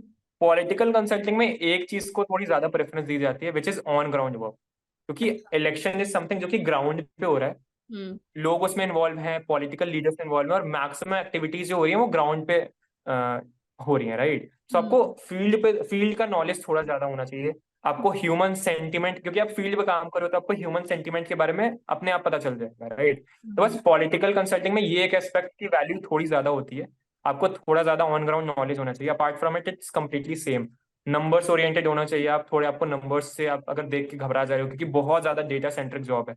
अगर मैं सोचूं कि पिछले 10 साल में किस पार्टी को कितना परसेंट वोट शेयर गया है, अब उस परसेंट को अगर मैं फिर से सेग्रीगेट करूं कि कौन से एरिया से किस पार्टी को कितना कितना आया है, कौन सी कास्ट ने किस पार्टी को कितना कितना दिया है, कौन सी कास्ट के कौन से इंसान ने जो कहाँ रहता था उसने किसको दिया है, बहुत ज्यादा, मतलब आप देख रहे हो लेयरिंग्स बढ़ते ड्रिल जा रही डाउन है। करना तो पड़ रहा है। डेटा, आपको बहुत ज्यादा डेटा पे काम करना पड़ेगा। आपको एक्सेल आना चाहिए, भले ही एकदम एडवांस एक्सेल ना आता हो, but you should know at an intermediate level का एक्सेल। वो आता है तो आपको बहुत ज्यादा हेल्प मिलेगी जब आप कंसल्टिंग में एंटर कर रहे हो, जो कि मुझे अभी टू पर्सनली मिल रही है। तो ये एक एस्पेक्ट है। अपार्ट फ्रॉम इट, नंबर, आपको ट्रैवल करना पसंद होना चाहिए। पसंद नहीं है तो ठीक है, आप पसंद करने लगोगे, ठीक है। कंसल्टिंग में अगर आना चाहते हो तो शायद आपका कहीं ना कहीं होगा मन में ट्रैवल करना, मेरा पर्सनली था। तो अगर नहीं भी है तो डाल लो मन में कि बहुत ट्रैवल करना पड़ेगा आपको, क्लाइंट्स की जगह जाना, जहाँ क्लाइंट है वहां जाना पड़ेगा आपको, जो प्रॉब्लम से रिलेटेड चीजें, उनसे रिलेटेड उस प्रॉब्लम से, उस चीज पे जाके उसको एनालाइज करना पड़ेगा कि क्या ट्रेंड चल रहा है उसका। अगर आप मैनेजमेंट कंसल्टेंट तो आपके पास कोई कंपनी है, लेट्स से रिलायंस आई है, तो आपको शायद रिलायंस की फैक्ट्री जाके वहां देखना पड़ेगा कि शायद वर्कर्स उतने एफिशिएंटली काम नहीं कर रहे हैं। ये आपको ऑफिस में बैठ के तो पता नहीं चलेगा, आपको जाके देखना पड़ेगा। आपको ट्रैवल बहुत करना पड़ेगा, and you have to travel at बहुत सारे डिफरेंट डेस्टिनेशंस, तो मजा भी आएगा आपको। अच्छा होटल में कंपनी रुकवाएगी, जैसे मैं भी रुकता हूँ, और बहुत सारी अलग अलग चीजें, बहुत एक्सपोजर है, मतलब it's full of exposure and it's full of learnings in consulting. और क्या क्या पर्क्स हैं कंसल्टिंग प्रोफाइल के? अगर एकदम लेमैन्स वर्ड में बोलूं तो you you will be paid well, ठीक है। ओके। मैक्सिमम जो एक्सपेंसेस आपके होते हैं वो कंपनी बियर करती है, क्योंकि कंसल्टिंग में आप मैक्सिमम टाइम अपने बेस लोकेशन से दूसरी जगह रहोगे, ठीक है। तो अगर आप बेस लोकेशन से दूसरी जगह जा रहे हो तो मैक्सिमम कंसल्टिंग कंपनीज पूरा खर्चा आपका उठाती हैं, be it living, be it food, be it travelling. और मेन अगर कोई भी कॉर्पोरेट एम्प्लॉय, आपको ही पता होगा, कोई भी कॉर्पोरेट एम्प्लॉय है तो उसका मेन 3 खर्चा यही होता है, रहना, खाना और मतलब इधर से उधर ट्रैवल करना, जो कि तीनों कंपनी उठाती है। तो you will be paid well, the perks are good, the profile is also luxurious, will be called as a consultant, जो कि आजकल के मार्केट में बहुत होता है, कंसल्टेंट है, okay. So there is a lot of hype, जो कि अच्छी हाइप है, it's not a negative one. तो आपकी सीवी या फिर आपके पर्सनैलिटी में एक और अच्छा एस्पेक्ट ऐड होगा। अपार्ट फ्रॉम इट, आप किसी चीज पे on a daily basis same चीज पे काम नहीं करोगे। आपको रोज बोला जाएगा कि यार कुछ क्रिएटिव सोचो, और ऐसे नहीं कि प्रेशराइज किया जाएगा कि यार सोच, मतलब मुझे चाहिए ही चाहिए, 2 घंटे में एकदम सोच के देना है। फाइनेंस में होता है ना कि 2 घंटे में काम करके देना है, ऐसा नहीं होगा कि 2 घंटे में सोच के देना है। आप सोचो, नहीं आ रहा है तो पास्ट ट्रेंड्स को ही आगे इम्प्लीमेंट कर देते हैं, शायद ना हो, जरूरी नहीं है ना कि कुछ नया हर बार हो, शायद वही वर्कआउट कर जाए, ठीक है। लेकिन आपको अपॉर्चुनिटी दी जाती है कि सोचो, उसमें चेंजेस करो और आगे कुछ नया लेके आओ। तो सोचने की एबिलिटी, आपका स्किल्स, आपको पता नहीं चलता है बट डेवलप हो रही होती है। तो these are 3 to 4 main perks, और आप अलग अलग सेक्टर के लोगों के साथ काम करते हो, that's one of the main thing here. आप सोशल सेक्टर में काम करोगे, आप पीएसयूज के साथ काम करोगे, आप रिलायंस जैसी बड़ी कंपनी के साथ भी कर सकते हो, फिर आप एफएमसीजी में जाओगे, जो कि एचयूएल, पीएनजी, बहुत सारी कंपनीज हैं, आपके ये सारे क्लाइंट्स बनेंगे जो कि अलग अलग सेक्टर्स में काम करते हैं। तो आपका कंसल्टिंग में आने के साथ साथ सारे सेक्टर्स का आपको एक्सपोजर मिल रहा है, जो कि बहुत बड़ी बात है। शायद फाइनेंस में ऐसा ना हो, क्योंकि फाइनेंस में आप रोज एक्सेल या रोज आप लैपटॉप के सामने बैठ के कुछ काम करोगे, राइट। बट कंसल्टिंग में आप आज, मान लो आज आप एफएमसीजी वाले क्लाइंट के साथ काम कर रहे हो, 2 महीने बाद आप किसी फाइनेंशियल कंपनी, जैसे पेटीएम है, उसके साथ में भी काम करो, क्योंकि प्रॉब्लम तो किसी भी कंपनी में आ सकती है ना। और कंसल्टिंग कंपनी का काम है प्रॉब्लम सॉल्विंग का। तो उसके हम्म बाद तो कोई भी प्रॉब्लम लेके आ सकता है। आप गवर्नमेंट ऑफ इंडिया या किसी गवर्नमेंट के साथ भी काम कर सकते हो। अभी रिसेंट में मैंने पढ़ा था कि government of India hired McKinsey BCG for their this and this problem specifically mention नहीं थी, बट लिखा था कि उन्होंने हायर किया, which is a big thing. आप गवर्नेंस के साथ काम करोगे, आप टॉप आईएएस के साथ काम करोगे, तो बहुत बड़ी चीजें हैं सारी। तो हम्म ये मतलब कुछ 3 से 4 मेन पर्क्स हैं जो कि दूसरे प्रोफाइल से अलग है, जो हम्म कि इसको अलग बनाता है बाकी प्रोफाइल से। Correct correct correct. अगर आप कंफर्टेबल है तो आप शेयर कर सकते हैं कि क्या पे पैकेजेस रहते हैं कंसल्टेंट के फ्रेशर्स के लिए। Sure, I tell you. So I tell you company wise, क्योंकि कंसल्टिंग में बहुत ज्यादा स्पेसिफिक आजकल कंपनीज आई गई हैं। So hmm McKinsey used to pay somewhere around, McKinsey BCG and Bain MBBs used to pay somewhere around 20 LPA, जिसमें आपका cash component is 15। So by cash component I mean कि उसको 12 से डिवाइड करेंगे तो वो आपकी मंथली सैलरी आएगी। बाकी 5 इज अदर पर्क्स जो कि कंपनी आप पे on during the whole year खर्च करेगी, ठीक है। ठीक। तो ये एमबीबीज का हो गया। Personally what political consulting firms, or personally what I got paid is my package is 19 LPA. So I hmm was placed at 19 during my college. और बाकी ऐसे in general political consulting firms का देखें तो मैंने जो ट्रेंड देखा है वो अराउंड 15 के आसपास रहता है। और ओके। अगर whole consulting as a sector को एड अप कर दें, पॉलिटिकल मैनेजमेंट या कोई भी और डोमेन है, तो अराउंड 15 to 16 तो मिनिमम होता है कंसल्टिंग। सो हम्म या दैट मतलब अराउंड एन एवरेज फिगर जो कि हर कंसल्टेंट को मिलता है। मतलब हम्म +2 - 2 हो सकता है, बट मोर और लेस फिगर यहीं पे रिवॉल्व करता है। Right. And for a fresher, मतलब this is such a great package to start your career with. क्योंकि मतलब हमारे यहाँ जैसे सीए में तो फ्रेशर सीए क्वालिफाई करने के बाद भी 7 8 या 9 लाख का जो है फ्रेशर सीए का पैकेज रहता हम्म है। बट हम्म ये है जरूर कि डेफिनेटली उसके बाद ग्रोथ जो है जितनी जल्दी मिलती है, क्योंकि वो रोल ऐसा है कि वो ग्रोथ आपका जल्दी होता है। I hmm don't know how that works in consulting profile, but yeah आपके पास थोड़े वो नंबर्स हैं कि ग्रोथ कैसा रहता है, कितनी जल्दी आपकी सैलरी आई मतलब टेल यू। 15 16 से शुरू होके कहाँ तक पहुंच सकती है। टू बी ऑनेस्ट मुझे अपने मैनेजर्स की सैलरी का उतना आइडिया नहीं है, but I tell you growth level क्या होता है। हम्म आप अगर कोई भी एवरेज मतलब कोई भी कंसल्टिंग फॉर्म है, तो सबसे जो जूनियर लेवल की प्रोफाइल होती है वो एसोसिएट होती है। तो आप एज एसोसिएट ज्वाइन करोगे। आप हम्म 2 साल बाद होना है, एवरेज सारी कंपनी में 2 साल का ही होता है। 2 साल बाद आप सीनियर एसोसिएट बनोगे। हम्म फिर अगेन उसके 2 साल बाद आप मैनेजर बनोगे। Then I think senior manager होता है। फिर हम्म उसके बाद बहुत सारी कंपनीज मैकेंजी बीसीजी ये सब एंगेजमेंट मैनेजर बोलते हैं। हमारे यहाँ उसको डायरेक्टर बोलते हैं। आप हम्म डायरेक्टर बनोगे। फिर फाइनली आप को टीम मेंबर या फिर पार्टनर बन जाओगे, which hmm is the highest most position in any profile. तो ये 5 प्रोफाइल्स आपको जंप करके सीनियर तक पहुंचना पड़ेगा, which take somewhere around 10 years अगर आप सबको टाइम पे जंप कर रहे हो। तो हम्म अराउंड 10 साल बाद। और व्हाट आई पर्सनली थिंक, शायद अभी जहां तक मुझे अभी पता चला था रिसेंटली, मेरे सीनियर का पैकेज मेरे से 15% ज्यादा है। सो अगर 19 में 15% ऐड करें तो 3 लाख आएगा आई थिंक, तो 22। फिर मुझे पता चला था कि मेरा जो मैनेजर है, जो कि मेरे असिस्टेंट मैनेजर के बाद आता है, हम्म उनकी salary somewhere around monthly, it's monthly somewhere around 1.3 to 1.4 around hmm in hand. मतलब उनको जो इन हैंड आता है, तो this is a figure, rough figure, मतलब मैक्सिमम लोगों को ही होता है। हम्म सो या ओके। आपने स्किल्स का तो बता दिया था, like couple of skills that you mention, but apart from that कोई टूल्स वगैरह आने चाहिए क्या जो स्टूडेंट्स को सीखने चाहिए आपके हिसाब से। होने चाहिए। पर्सनली मैंने नहीं सीखे थे टू बी ऑनेस्ट, क्योंकि मैंने मेरा एक और दूसरा रीजन था। मेरा 1.5 साल ऑनलाइन में गया था, तो मैं अगेन ऑफलाइन कॉलेज होने के बाद 3 से 4 घंटा लैपटॉप के सामने नहीं बैठना पसंद कर रहा था। तो मेरा हम्म ये रीजन था। कुछ लोग कर सकते हैं, जो कि 2 से 3 मेन टूल्स होता है, मैं वो बताता हूँ। एसक्यूएल होता है, पाइथन होता है, जावा होता है। ये 3 स्किल्स हैं जो कि मैंने देखा है बहुत सारी जगह इंपॉर्टेंट होती है। हाँ, एक चीज और, मैंने पर्सनली पेटीएम में एज एन एचआर इंटर्न काम किया है। और वहां पे जो बिजनेस एनालिस्ट की प्रोफाइल मैं स्क्रीन करता था, जो कि कंसल्टिंग प्रोफाइल ही है, business analyst is consulting only. उनमें हमें जो डायरेक्शंस मिले थे कि the person has to be good in SQL, उसके सीवी में एसक्यूएल और पाइथन होना चाहिए, तभी उसका आगे सीवी शॉर्टलिस्ट होगा। सो इफ अच्छा। Any person does not have SQL और Python in their CV, I use to reject them, क्योंकि अब जो डायरेक्शंस है we have to work on that only, right. और करेक्ट। बाकी वो हमें लिबर्टी थी कि बाकी आप फॉर्मेट कैसे स्ट्रक्चर किए वो आप खुद देख लो। सो बाकी सारी चीजें तो इंपॉर्टेंट है। तो ये एक दो स्किल्स है द थिंग इज कि सब लोग ये नहीं करते हैं। अगर आप करो तो आपको अपर हैंड मिलेगा, मतलब ये मैं ये नहीं बोल रहा कि जरूरी है एकदम करो ही करो। हम्म आप कर रहे हो तो आपको बाकियों से एडवांटेज मिलेगा। वो जो मैं बात कर रहा था ना कि 1% जो ज्यादा काम करना है, वो हम्म 1% ज्यादा काम में ये भी आता है। सब हम्म नहीं करेंगे स्किल, अगर आप लेकिन आपने कर दिया तो आपको वहां पे एडवांटेज मिलेगा, जो कि हम्म बहुत इंपॉर्टेंट होता है, बहुत ज्यादा फायदा करता है आगे जाके। Right right right. MS Excel that you didn't mention. I mean MS Excel आज के मार्केट में ऑब्वियस हो जाना चाहिए। अगर आज भी एमएस एक्सेल कोई मेंशन करके बोल रहा है तो आई थिंक सामने वाले के पास बहुत लैक ऑफ नॉलेज है। सो एमएस एक्सेल आई एक्सपेक्ट कि वो तो होना ही चाहिए, मतलब होना चाहिए, मतलब आई कैन इसके नॉट अलावा तो एम्फसाइज मोर ऑन इट। हाँ हम्म वो गिवन है, मतलब I can not emphasize more on it, वो तो ऑब्वियस है। एमएस एक्सेल तो आपको सीखना ही सीखना है, उसके हम्म बिना तो मतलब सीवी स्टार्ट भी नहीं होगा। मतलब वो देख के शायद आपको वो फीडबैक अलग देगा, आप जिसने आपका सीवी वो किया है, करेक्ट। स्क्रीन किया है, तो या तो वो तो बहुत बेसिक है। सो अब बात करते हैं your favourite topic, LinkedIn.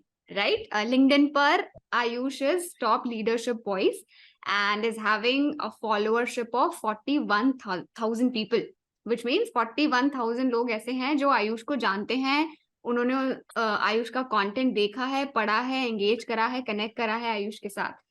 And 41,000 opportunities, मतलब हर किसी अगर हम ये भी कंसिडर करें कि हर इंसान के साथ एक अपॉर्चुनिटी है कनेक्ट करने की, सीखने की, सो 41,000 opportunities, so that's pretty crazy. कैसे आपको माइंड में आया कि मुझे लिंक्डइन पर अपना कंटेंट बनाना चाहिए, एंड क्यों आपने सोचा भी कि यार ट्राई करके देखता हूँ? आपकी तो इंग्लिश भी आपको लग रहा था कि मैं इतना कॉन्फिडेंट नहीं हूँ, तो वो कैसे आपने अपना माइंड बनाया कि मेरे को लिंक्डइन पर कंटेंट लिखना है? बताइए प्लीज। मेरे साथ फर्स्ट ईयर में एक चीज हुई थी। मेरे दो सीनियर्स अनन्या नारंग और तान्या बहन, हम्म मैं इनको बहुत कॉन्टिन्यूसली फॉलो कर रहा था कि मुझे पता था वो लिंक्डइन पे लिखते हैं और बहुत अच्छा लिखते हैं। हम्म और वो मेरे इमीडिएट सीनियर थे, मतलब सिर्फ मेरे से एक साल बड़े थे। तो हम्म मैं फर्स्ट ईयर में कभी कभार बहुत रैंडम ऐसे हिम्मत करके एक पोस्ट डाल देता था उनको देखकर, क्योंकि हम्म कोई मेरे से एक साल बड़ा है और सिर्फ वो भी एसआरसीसी का है, तो मुझे लगा कि यार ज्यादा डिफरेंस नहीं है, सब चीज सेम है, सारी चीजें सेम है, बस एक साल का डिफरेंस। तो हम्म ट्राई करते हैं, ये अच्छा कर रहे हैं शायद मैं भी कर जाऊँ। हम्म ठीक है, तो मैंने फर्स्ट ईयर में बहुत रैंडम एक से दो पोस्ट डाली, बहुत हिम्मत करके, क्योंकि मैं अपने आप को क्रेडिबल नहीं समझता था। और जैसे कि मैंने पहले बताया कि अगर आप अपने आप को किसी चीज के क्रेडिबल मत नहीं समझते हो तो गलत इन्फॉर्मेशन मत दो, प्लीज चुप हो जाओ, मत इन्फॉर्मेशन दो, कुछ और टॉपिक के बारे में बात कर लो, आज इंडिया कितने रन से मैच जीती ये बता दो, बट कोई हम्म गलत टॉपिक पे बात करके इन्फ्लुएंस, दूसरों को गलत इन्फ्लुएंस मत करो, बहुत गलत। ठीक है, आज हम्म हो रहा है, बहुत ज्यादा हो रहा है। Used to see people right on placement season और अभी उन्होंने कॉलेज ज्वाइन किया है, I use to be like okay, मतलब ठीक है भाई। हाँ, तो हम्म ये वाला रिएक्शन होता है, तो ये मत करो आप। बाकी ये फर्स्ट ईयर का मोटिवेशन था, यहाँ से थोड़ा एक दो पोस्ट आई। हम्म सेकेंड ईयर में जब मुझे पेटीएम में इंटर्नशिप मिली तो मेरे साथ थोड़ा क्रेडिबिलिटी का टैग अटैच हुआ, या which is very important. If I use to write on LinkedIn, why will you come, let's say आप मेरा पोस्ट आके क्यों पढ़ोगे? हम्म अगर मेरे पास पेटीएम की इंटर्नशिप नहीं है तो आप बोलोगे ठीक है, ज्ञान दे रहा है, होगा कोई। लेकिन हम्म अगर मेरे पास पेट आप देखोगे कि आयुष ने पेटीएम में इंटर्नशिप की है तो आप हम्म बोलोगे ओके, आयुष पेटीएम में इंटर्नशिप कर रहा है, चलो पढ़ हम्म लेते हैं। मतलब आपका इंस्टिंक्ट होगा, मतलब आप ऐसा सोचोगे नहीं, इंस्टिंक्टली आप मेरे प्रोफाइल पे जाके मेरा पोस्ट पढ़ोगे। करेक्ट। फिर अगर आप ईवाई देखोगे, आप अर्बन कंपनी देखोगे, आप एसआरसीसी देखोगे, तो इतनी सारी जब क्रेडिबिलिटी का टैग अटैच होता है तो हम्म ऑटोमेटिकली लोग आएंगे और पढ़ेंगे आपका कंटेंट। तो हम्म मुझे रियलाइज धीरे धीरे हुआ कि यार इतनी सारी जो चीजें मैंने की हैं ये मेरा बहुत अच्छा, मैं इसको एज अ अपॉर्चुनिटी यूज कर सकता हूँ, क्योंकि हम्म मेरे पास ऑलरेडी क्रेडिबिलिटी है। ठीक है, हम्म शायद मैं राइटिंग में उतना अच्छा ना हूँ, शायद मैं किसी मतलब जो और कोई स्किल चाहिए होती है लिखने के लिए मुझे नहीं पता थी उस समय तक, अब हम्म धीरे धीरे रियलाइज हो रही है, शायद मैं उनमें अच्छा ना हूँ, हम्म लेकिन मेरे पास जो मेन चीज होता है वो है। तो हम्म यूज करते हैं, स्टार्ट करते हैं, मैंने खुद से बिना किसी के एडवाइस से, लोग अभी मुझसे एडवाइस लेते हैं बहुत अच्छी बात है, बट मैंने स्टार्टिंग में ज्यादा लोगों से एडवाइस नहीं ली थी, खुद हम्म से लिखना स्टार्ट कर दिया था। और खुद से सबसे अच्छा बंदा अपना क्या बता सकता है, अपना एक्सपीरियंस बता सकता है, तो मैंने वहीं से स्टार्ट किया, मैंने अपनी इंटर्नशिप्स का एक्सपीरियंस बताना स्टार्ट किया, मैंने कैसे इंटर्नशिप्स क्रैक की, मैंने ये सारा चीज बताना स्टार्ट किया। एंड द हम्म बेस्ट चीज अबाउट दिस इज ना, ये सारा चीज सिर्फ मैंने एक्सपीरियंस किया था और किसी ने मार्केट में वो प्रोसेस नहीं किया था, तो लोग पढ़ना पसंद कर रहे थे क्योंकि वो बहुत न्यू था, बहुत अलग था उनके लिए। हम्म ठीक है, बहुत सारी चीजें आजकल रिपीट होती हैं, बट जो चीज मैं किया हूँ वो शायद कोई और, बहुत रेयर होगा कि कोई हम्म किसी के साथ वो रिपीट हो। तो उसकी वजह से काफी स्टार्टिंग में एंगेजमेंट आया, बहुत कभी कभार कम भी हो जाता था, बुरा लगता था, बहुत डिसहार्टनिंग फील होता था कि यार लोग पढ़ ही नहीं रहे हैं, कितना गंदा लिख रहा है तू। फिर 2 दिन 3 दिन कंटेंट नहीं बनेगा, एकदम अपने आप से गुस्सा कि भाई रीच नहीं जा रही है, बंद काम। चौथे दिन यार बना लेते हैं, शायद इस बार अच्छा हो जाए, तो फिर चौथे दिन फिर लगते थे। फिर धीरे धीरे करके पूरा सेकंड थर्ड ईयर ऐसा गया। फिर since I when I got graduated, उसके बाद से तो काफी अच्छा बूस्टअप मिल गया, बहुत कॉन्फिडेंट था मैं। उसके हम्म बाद फिर जो कम भी होता है तो मुझे पता है, रीजन पता चल गया था कि अच्छा कम किस रीजन से होता है। तो अब तो हम्म वही पता है, तो अब किस कुछ रीजन से कुछ होता है? डिसहार्टनिंग। हाँ। किस रीजन से होता है कम? अच्छा ओके, आई टेल यू। तो बहुत बार लिंक्डइन का एल्गोरिदम वर्क नहीं करता है, एक वो रीजन होता है। दूसरा, आप गलत टाइम पे कई बार पोस्ट करने का ट्राई करते हो, तो वो रीजन हम्म हो सकता है। हम्म तीसरा, आप सिर्फ पोस्ट कर रहे हो, आप दूसरों से एंगेज नहीं कर रहे हो दूसरे के कंटेंट में। तो हम्म अगर आप एक्सपेक्ट कर रहे हो कि आप मेरा पोस्ट आके लाइक करो, तो भाई आपको भी जाना पड़ेगा ना उनका पोस्ट लाइक करने। If you want to get something return then you have to also give to the other person, right. Hmm ये मतलब नेचर का एक रूल है, अगर कुछ चाहिए तो कुछ देना भी पड़ेगा। लिंक्डइन पे हम्म भी सेम चीज होता है। एंगेज करो, वो तुम्हारे कंटेंट के साथ एंगेज करेंगे, म्यूचुअली हम्म दोनों ग्रो करोगे। सो ये तीसरा फैक्टर है, और मेन रीजन तीसरा फैक्टर ये होता है, लोग कई बार कंटेंट बनाने में इतना ज्यादा बिजी हो जाते हैं कि वो एंगेजमेंट करना बंद कर देते हैं, जो कि मेरे साथ हुआ था अभी 2 हफ्तों पहले। एक हम्म हफ्ता मैंने बहुत कम एंगेज किया था, तो आई रियलाइज कि थोड़ा एंगेज करना इज इंपॉर्टेंट, क्योंकि अगर कोई दूसरा मेरे पोस्ट पे आके लगातार 2 हफ्ते तक कमेंट कर रहा है, तो यार मेरी भी रिस्पॉन्सिबिलिटी बनती है ताकि उसके जाके एक पोस्ट पे तो कर दूं एटलीस्ट। मतलब चलो ठीक है, टाइम नहीं है ज्यादा, 10 पे मत कर यार, एक पे कर दे। उसने जो मेहनत की है 12 कमेंट्स की तेरे पोस्ट पे, एटलीस्ट ही और she deserves one comment of yours. तो ऐसे करके एंगेजमेंट भी करना इंपॉर्टेंट है, जो कि मेन फैक्टर होता है आपका एंगेजमेंट रेट गिरने का। हम्म हाँ मतलब ये पूरा जर्नी था, स्टार्टिंग में सीनियर्स को देखा, फिर जब खुद के साथ इतनी सारी क्रेडिबिलिटीज आ गई इंटर्नशिप और सोसाइटी का, फिर तो बस लिखना स्टार्ट कर दिया। फिर धीरे धीरे जैसे लोगों से कनेक्ट होना हुआ स्टार्ट हुआ। एक चीज मैं बताना भूल गया जो कि बहुत इंपॉर्टेंट है। हाँ इन बिटवीन मतलब जैसे मैंने स्टार्टिंग में इंटर्नशिप की पोस्ट डाली, तो हाँ राइट इन द बिगनिंग एक दो लोगों की इंटर्नशिप लग गई उस पोस्ट को पढ़ के। जो मैंने स्ट्रैटेजीज बताई थी ना, जो मैंने खुद इंप्लीमेंट की थी, मैं प्रॉपर ब्लंटली वो स्ट्रैटेजीज बता था। और हम्म फॉर्चुनेटली 2 3 लोगों की इंटर्नशिप लगी, और उनको ग्रोथ होता हुआ देख के, उनको ग्रो ऐसे हो रहे हैं वो सिर्फ मेरे पोस्ट की वजह से। तो हम्म उससे जो कॉन्फिडेंस आया ना, वो आज तक है। और आज तो चलो मेरे को ऑल्टरनेट डेज पे ऐसे टेक्स्ट आते रहते हैं कि आयुष आज यहाँ हुआ, आयुष आज वहां हुआ। अभी 2 दिन पहले आया था, परसों आया था कि आयुष जोमेटो और पेटीएम से ऑफर है, कहाँ जाऊँ ये बता दो। तो सबसे पहले तो ये खुशी कि चलो इसने इतना ज्यादा मेरे से पूछा, फिर अब ये 2 दिन बाद आके बता रहा है कि 2 ऑफर्स इसको मिल चुके हैं। तो उस बात की खुशी है। फिर उसको उस पर गाइड किया कि यार ये चूज कर ले, ये ज्यादा बेटर है तेरे प्रोफाइल देखकर। फिर हम्म उससे 2 3 हफ्ते पहले किसी की ब्लिंकिट में इंटर्नशिप लगी थी, फिर हम्म किसी की कहीं और लगी थी। अभी कुछ लोगों की प्लेसमेंट्स हुई थी, तो उन्होंने टेक्स्ट किया कि भैया thank you for helping in my interviews preparation. तो हम्म ये सारा जब इम्पैक्ट देख के, और ये जो रियल इम्पैक्ट हो रहा है ना, ये देख के जो सुकून मिलता है एक तरीके का, कि यार मैं अपने टाइम पे बहुत बहुत परेशान था, और शायद मेरे समय मैं ढूंढ नहीं पाया कि कोई एक ऐसा सीनियर मिल जाए जो कर पाए मेरी इतनी हेल्प। हम्म शायद बिजी हो, वो कुछ भी रीजन हो सकता है, आई am not blaming them, but नहीं मिला, मुश्किल था। एक दो थे लेकिन ज्यादा नहीं थे। अगर हम्म मैं किसी की मदद आ पा रहा हूँ, और यार उसकी प्लेसमेंट लग पा रही है, जो कि बहुत बड़ी चीज है, तो हाँ इससे बड़ा मेरे लिए क्या हो सकता है। मैं तो खुशी होऊंगा ना, और बहुत ज्यादा खुश होऊंगा। So that's one of the main motivation और main driving factor of mind before, मतलब for writing on LinkedIn. Right and what do you think is the success behind these 41,000 followers? कैसे आपके ग्रो में आपके हिसाब से क्या The क्या रीजन है? one and the only thing is being consistent. I'll tell you my journey. मैं जनवरी 2022 से कंटेंट लिख रहा हूँ। आई थिंक 2023 एंड होने वाला है। आई विश कि एंड होते होते तक around 50, I reach somewhere around 50, ठीक है। हम्म ठीक है। तो आई टेल यू, मेरे फर्स्ट ईयर में मतलब 2022 में hmm I have 13K followers till December 2022। In the next, अभी क्या अक्टूबर चल रहा है, right, in the next 9 months and 10 days of October I gained 28,000 followers. Hmm मतलब पिछले 1 साल में मेरे सिर्फ 13 थे, और अभी ऑलरेडी 9 महीने में 28 मैंने गेन कर लिए। Hmm reason, the only reason being is कि उन पहले साल में मेरी प्लेसमेंट नहीं थी, तो मैं प्लेसमेंट्स के ऊपर कोई भी पोस्ट नहीं लिखता था। मेरी हम्म इंटर्नशिप थी, तो मैं सिर्फ बहुत कम इंटर्नशिप के ऊपर पोस्ट लिखता था। रीजन बीइंग कि अभी मैंने उस इंटर्नशिप से खुद का फायदा नहीं किया था, जो कि प्लेसमेंट लेना होता है। तो मैं हम्म दूसरों को कैसे बता सकता हूँ कि यार आप इंटर्नशिप करो तो आपकी प्लेसमेंट लग जाएगी। ठीक है, एब्सोल्युटली क्या? हाँ, इट्स अ वेरी, मतलब अगर हम लॉजिकली सोचे तो बहुत अच्छा पॉइंट है। अभी इंटर्नशिप से पहले मैं खुद की मदद तो कर लूं, जैसे बोलते हैं ना एरोप्लेन में बैठे तो पहले अपना मास्क लगाइए फिर बगल वाले की सहायता करिए।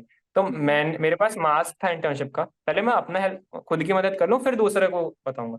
तो when I got placed in November, तो उस दिन से ठाना कि भाई बस इसका वेट था, अब तो लिंक्डइन में फोड़ के रख देना है। तो आई वाज विशिंग कि यार जल्दी से प्लेसमेंट हो जाए। तो आई वाज जस्ट मतलब कि यार प्लेसमेंट जल्दी, जितना जल्दी हो जाए उतना जल्दी मैं लिंक्डइन पे एक्टिवली कंटेंट लिखना चालू करूंगा। तो फॉर्चुनेटली मेरी नवंबर में प्लेसमेंट हो गई। सो फ्रॉम दिसंबर में नहीं किया ज्यादा क्योंकि ये दिसंबर में एग्जाम्स थे। फ्रॉम हम्म, जनवरी ऑनवर्ड्स मैंने एकदम एक्टिवली, ऑलमोस्ट स्टार्टिंग में तो रोज लिख रहा था मैं, फिर हम्म, बीच में ऑल्टरनेट डेज पे लिखना चालू किया, फिर दो दो दिन का गैप भी आया लेकिन फिर ऑल्टरनेट डेज पे लिखना कंटेंट चालू किया। और उसी मतलब यही रीजन था, जो कंसिस्टेंसी आई आफ्टर बीइंग गेटिंग प्लेस्ड, उसकी वजह से बहुत बड़ा एक फैक्टर है आज 41K तक पहुंचने का।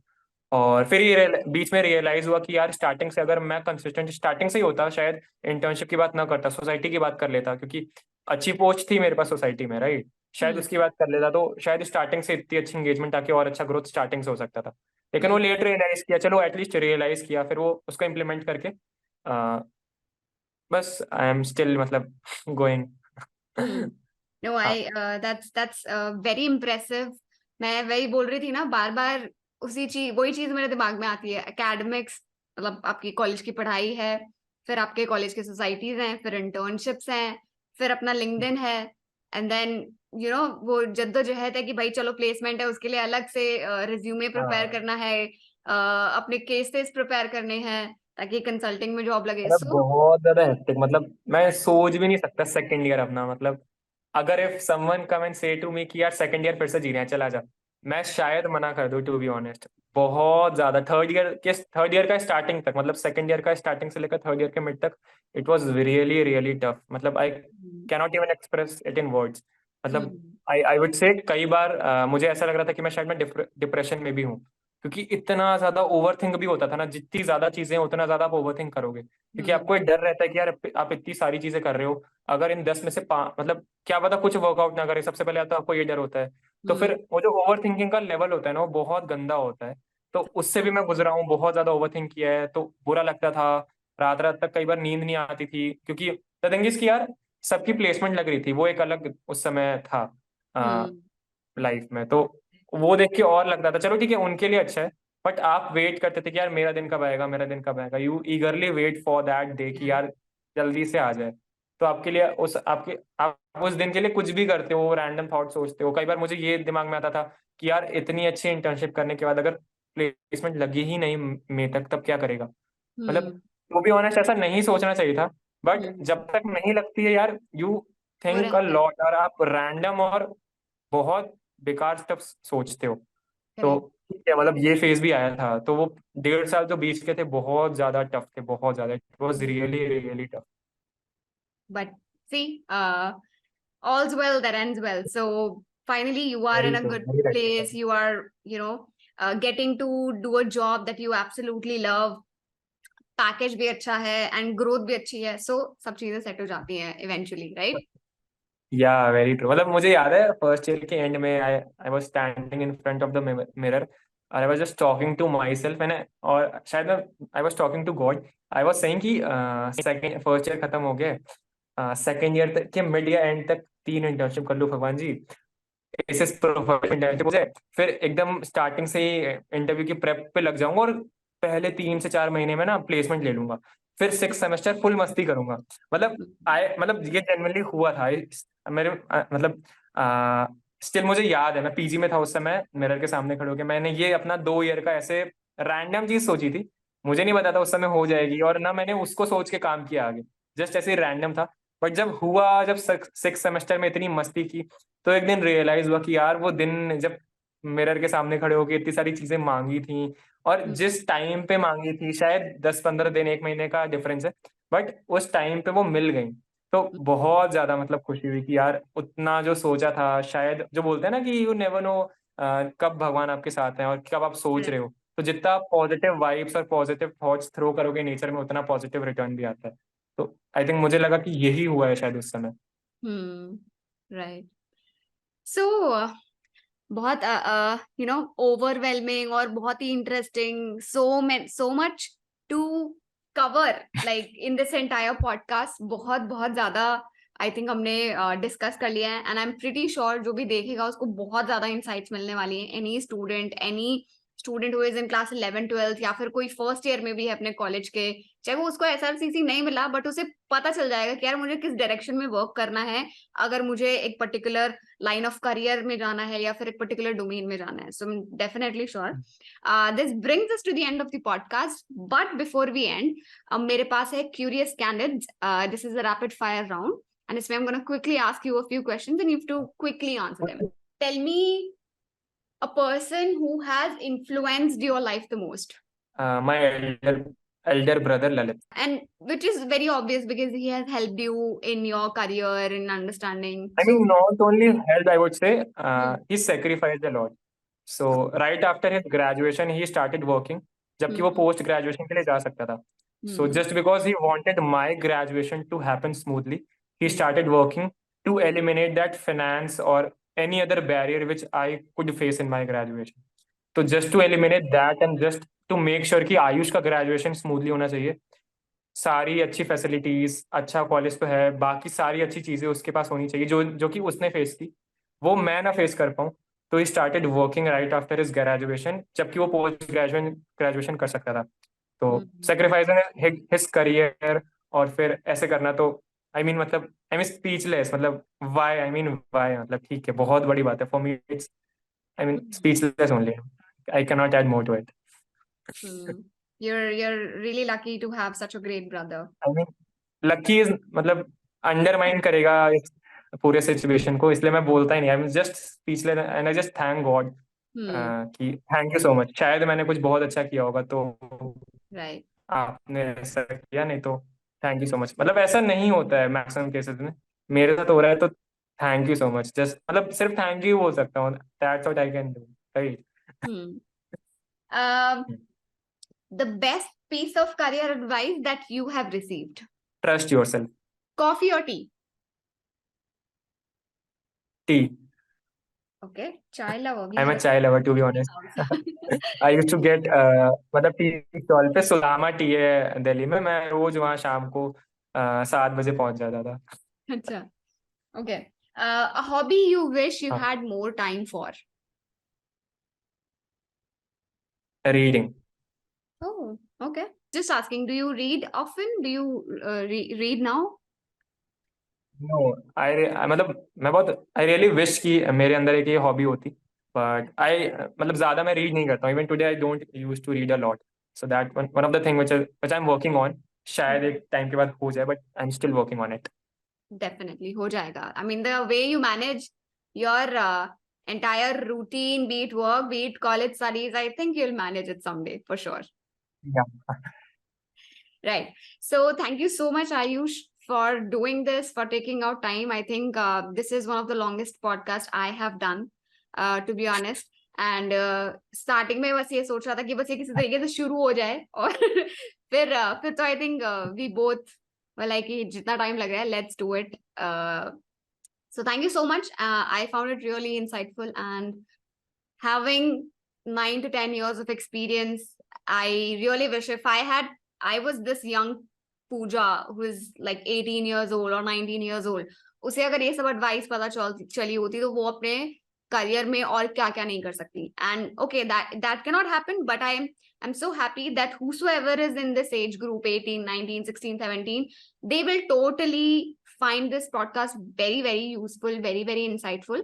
And I'm pretty sure ये उनको एक पर्सपेक्टिव दे देगा कैसे अपने आप को इम्प्रूव करना है, कैसे मेहनत करनी है और किस डायरेक्शन में जाना है, किस तरीके से अपनी सक्सेस को हासिल करना है. So thank you so much for doing this. Thank you so much for having me. Thanks to you. Thanks to Nikunj for having me. I mean, it's lovely to talk informally, to be honest. सारी जगह बहुत professionally बात होता है तो बहुत professional words आते हैं. सो अगर आप फ्रैंकली बात करके रियल इंफॉर्मेशन ऑडियंस तक पहुंचा पा रहे हो, so I think that's one of the best way. And I really wish and I really hope that the kind of impact that you and Nikunj are trying to create through this initiative will reach wider and wider audience, and I really hope to see the initiative being bigger and bolder in future. So thank you so much for having me. Thank you so much.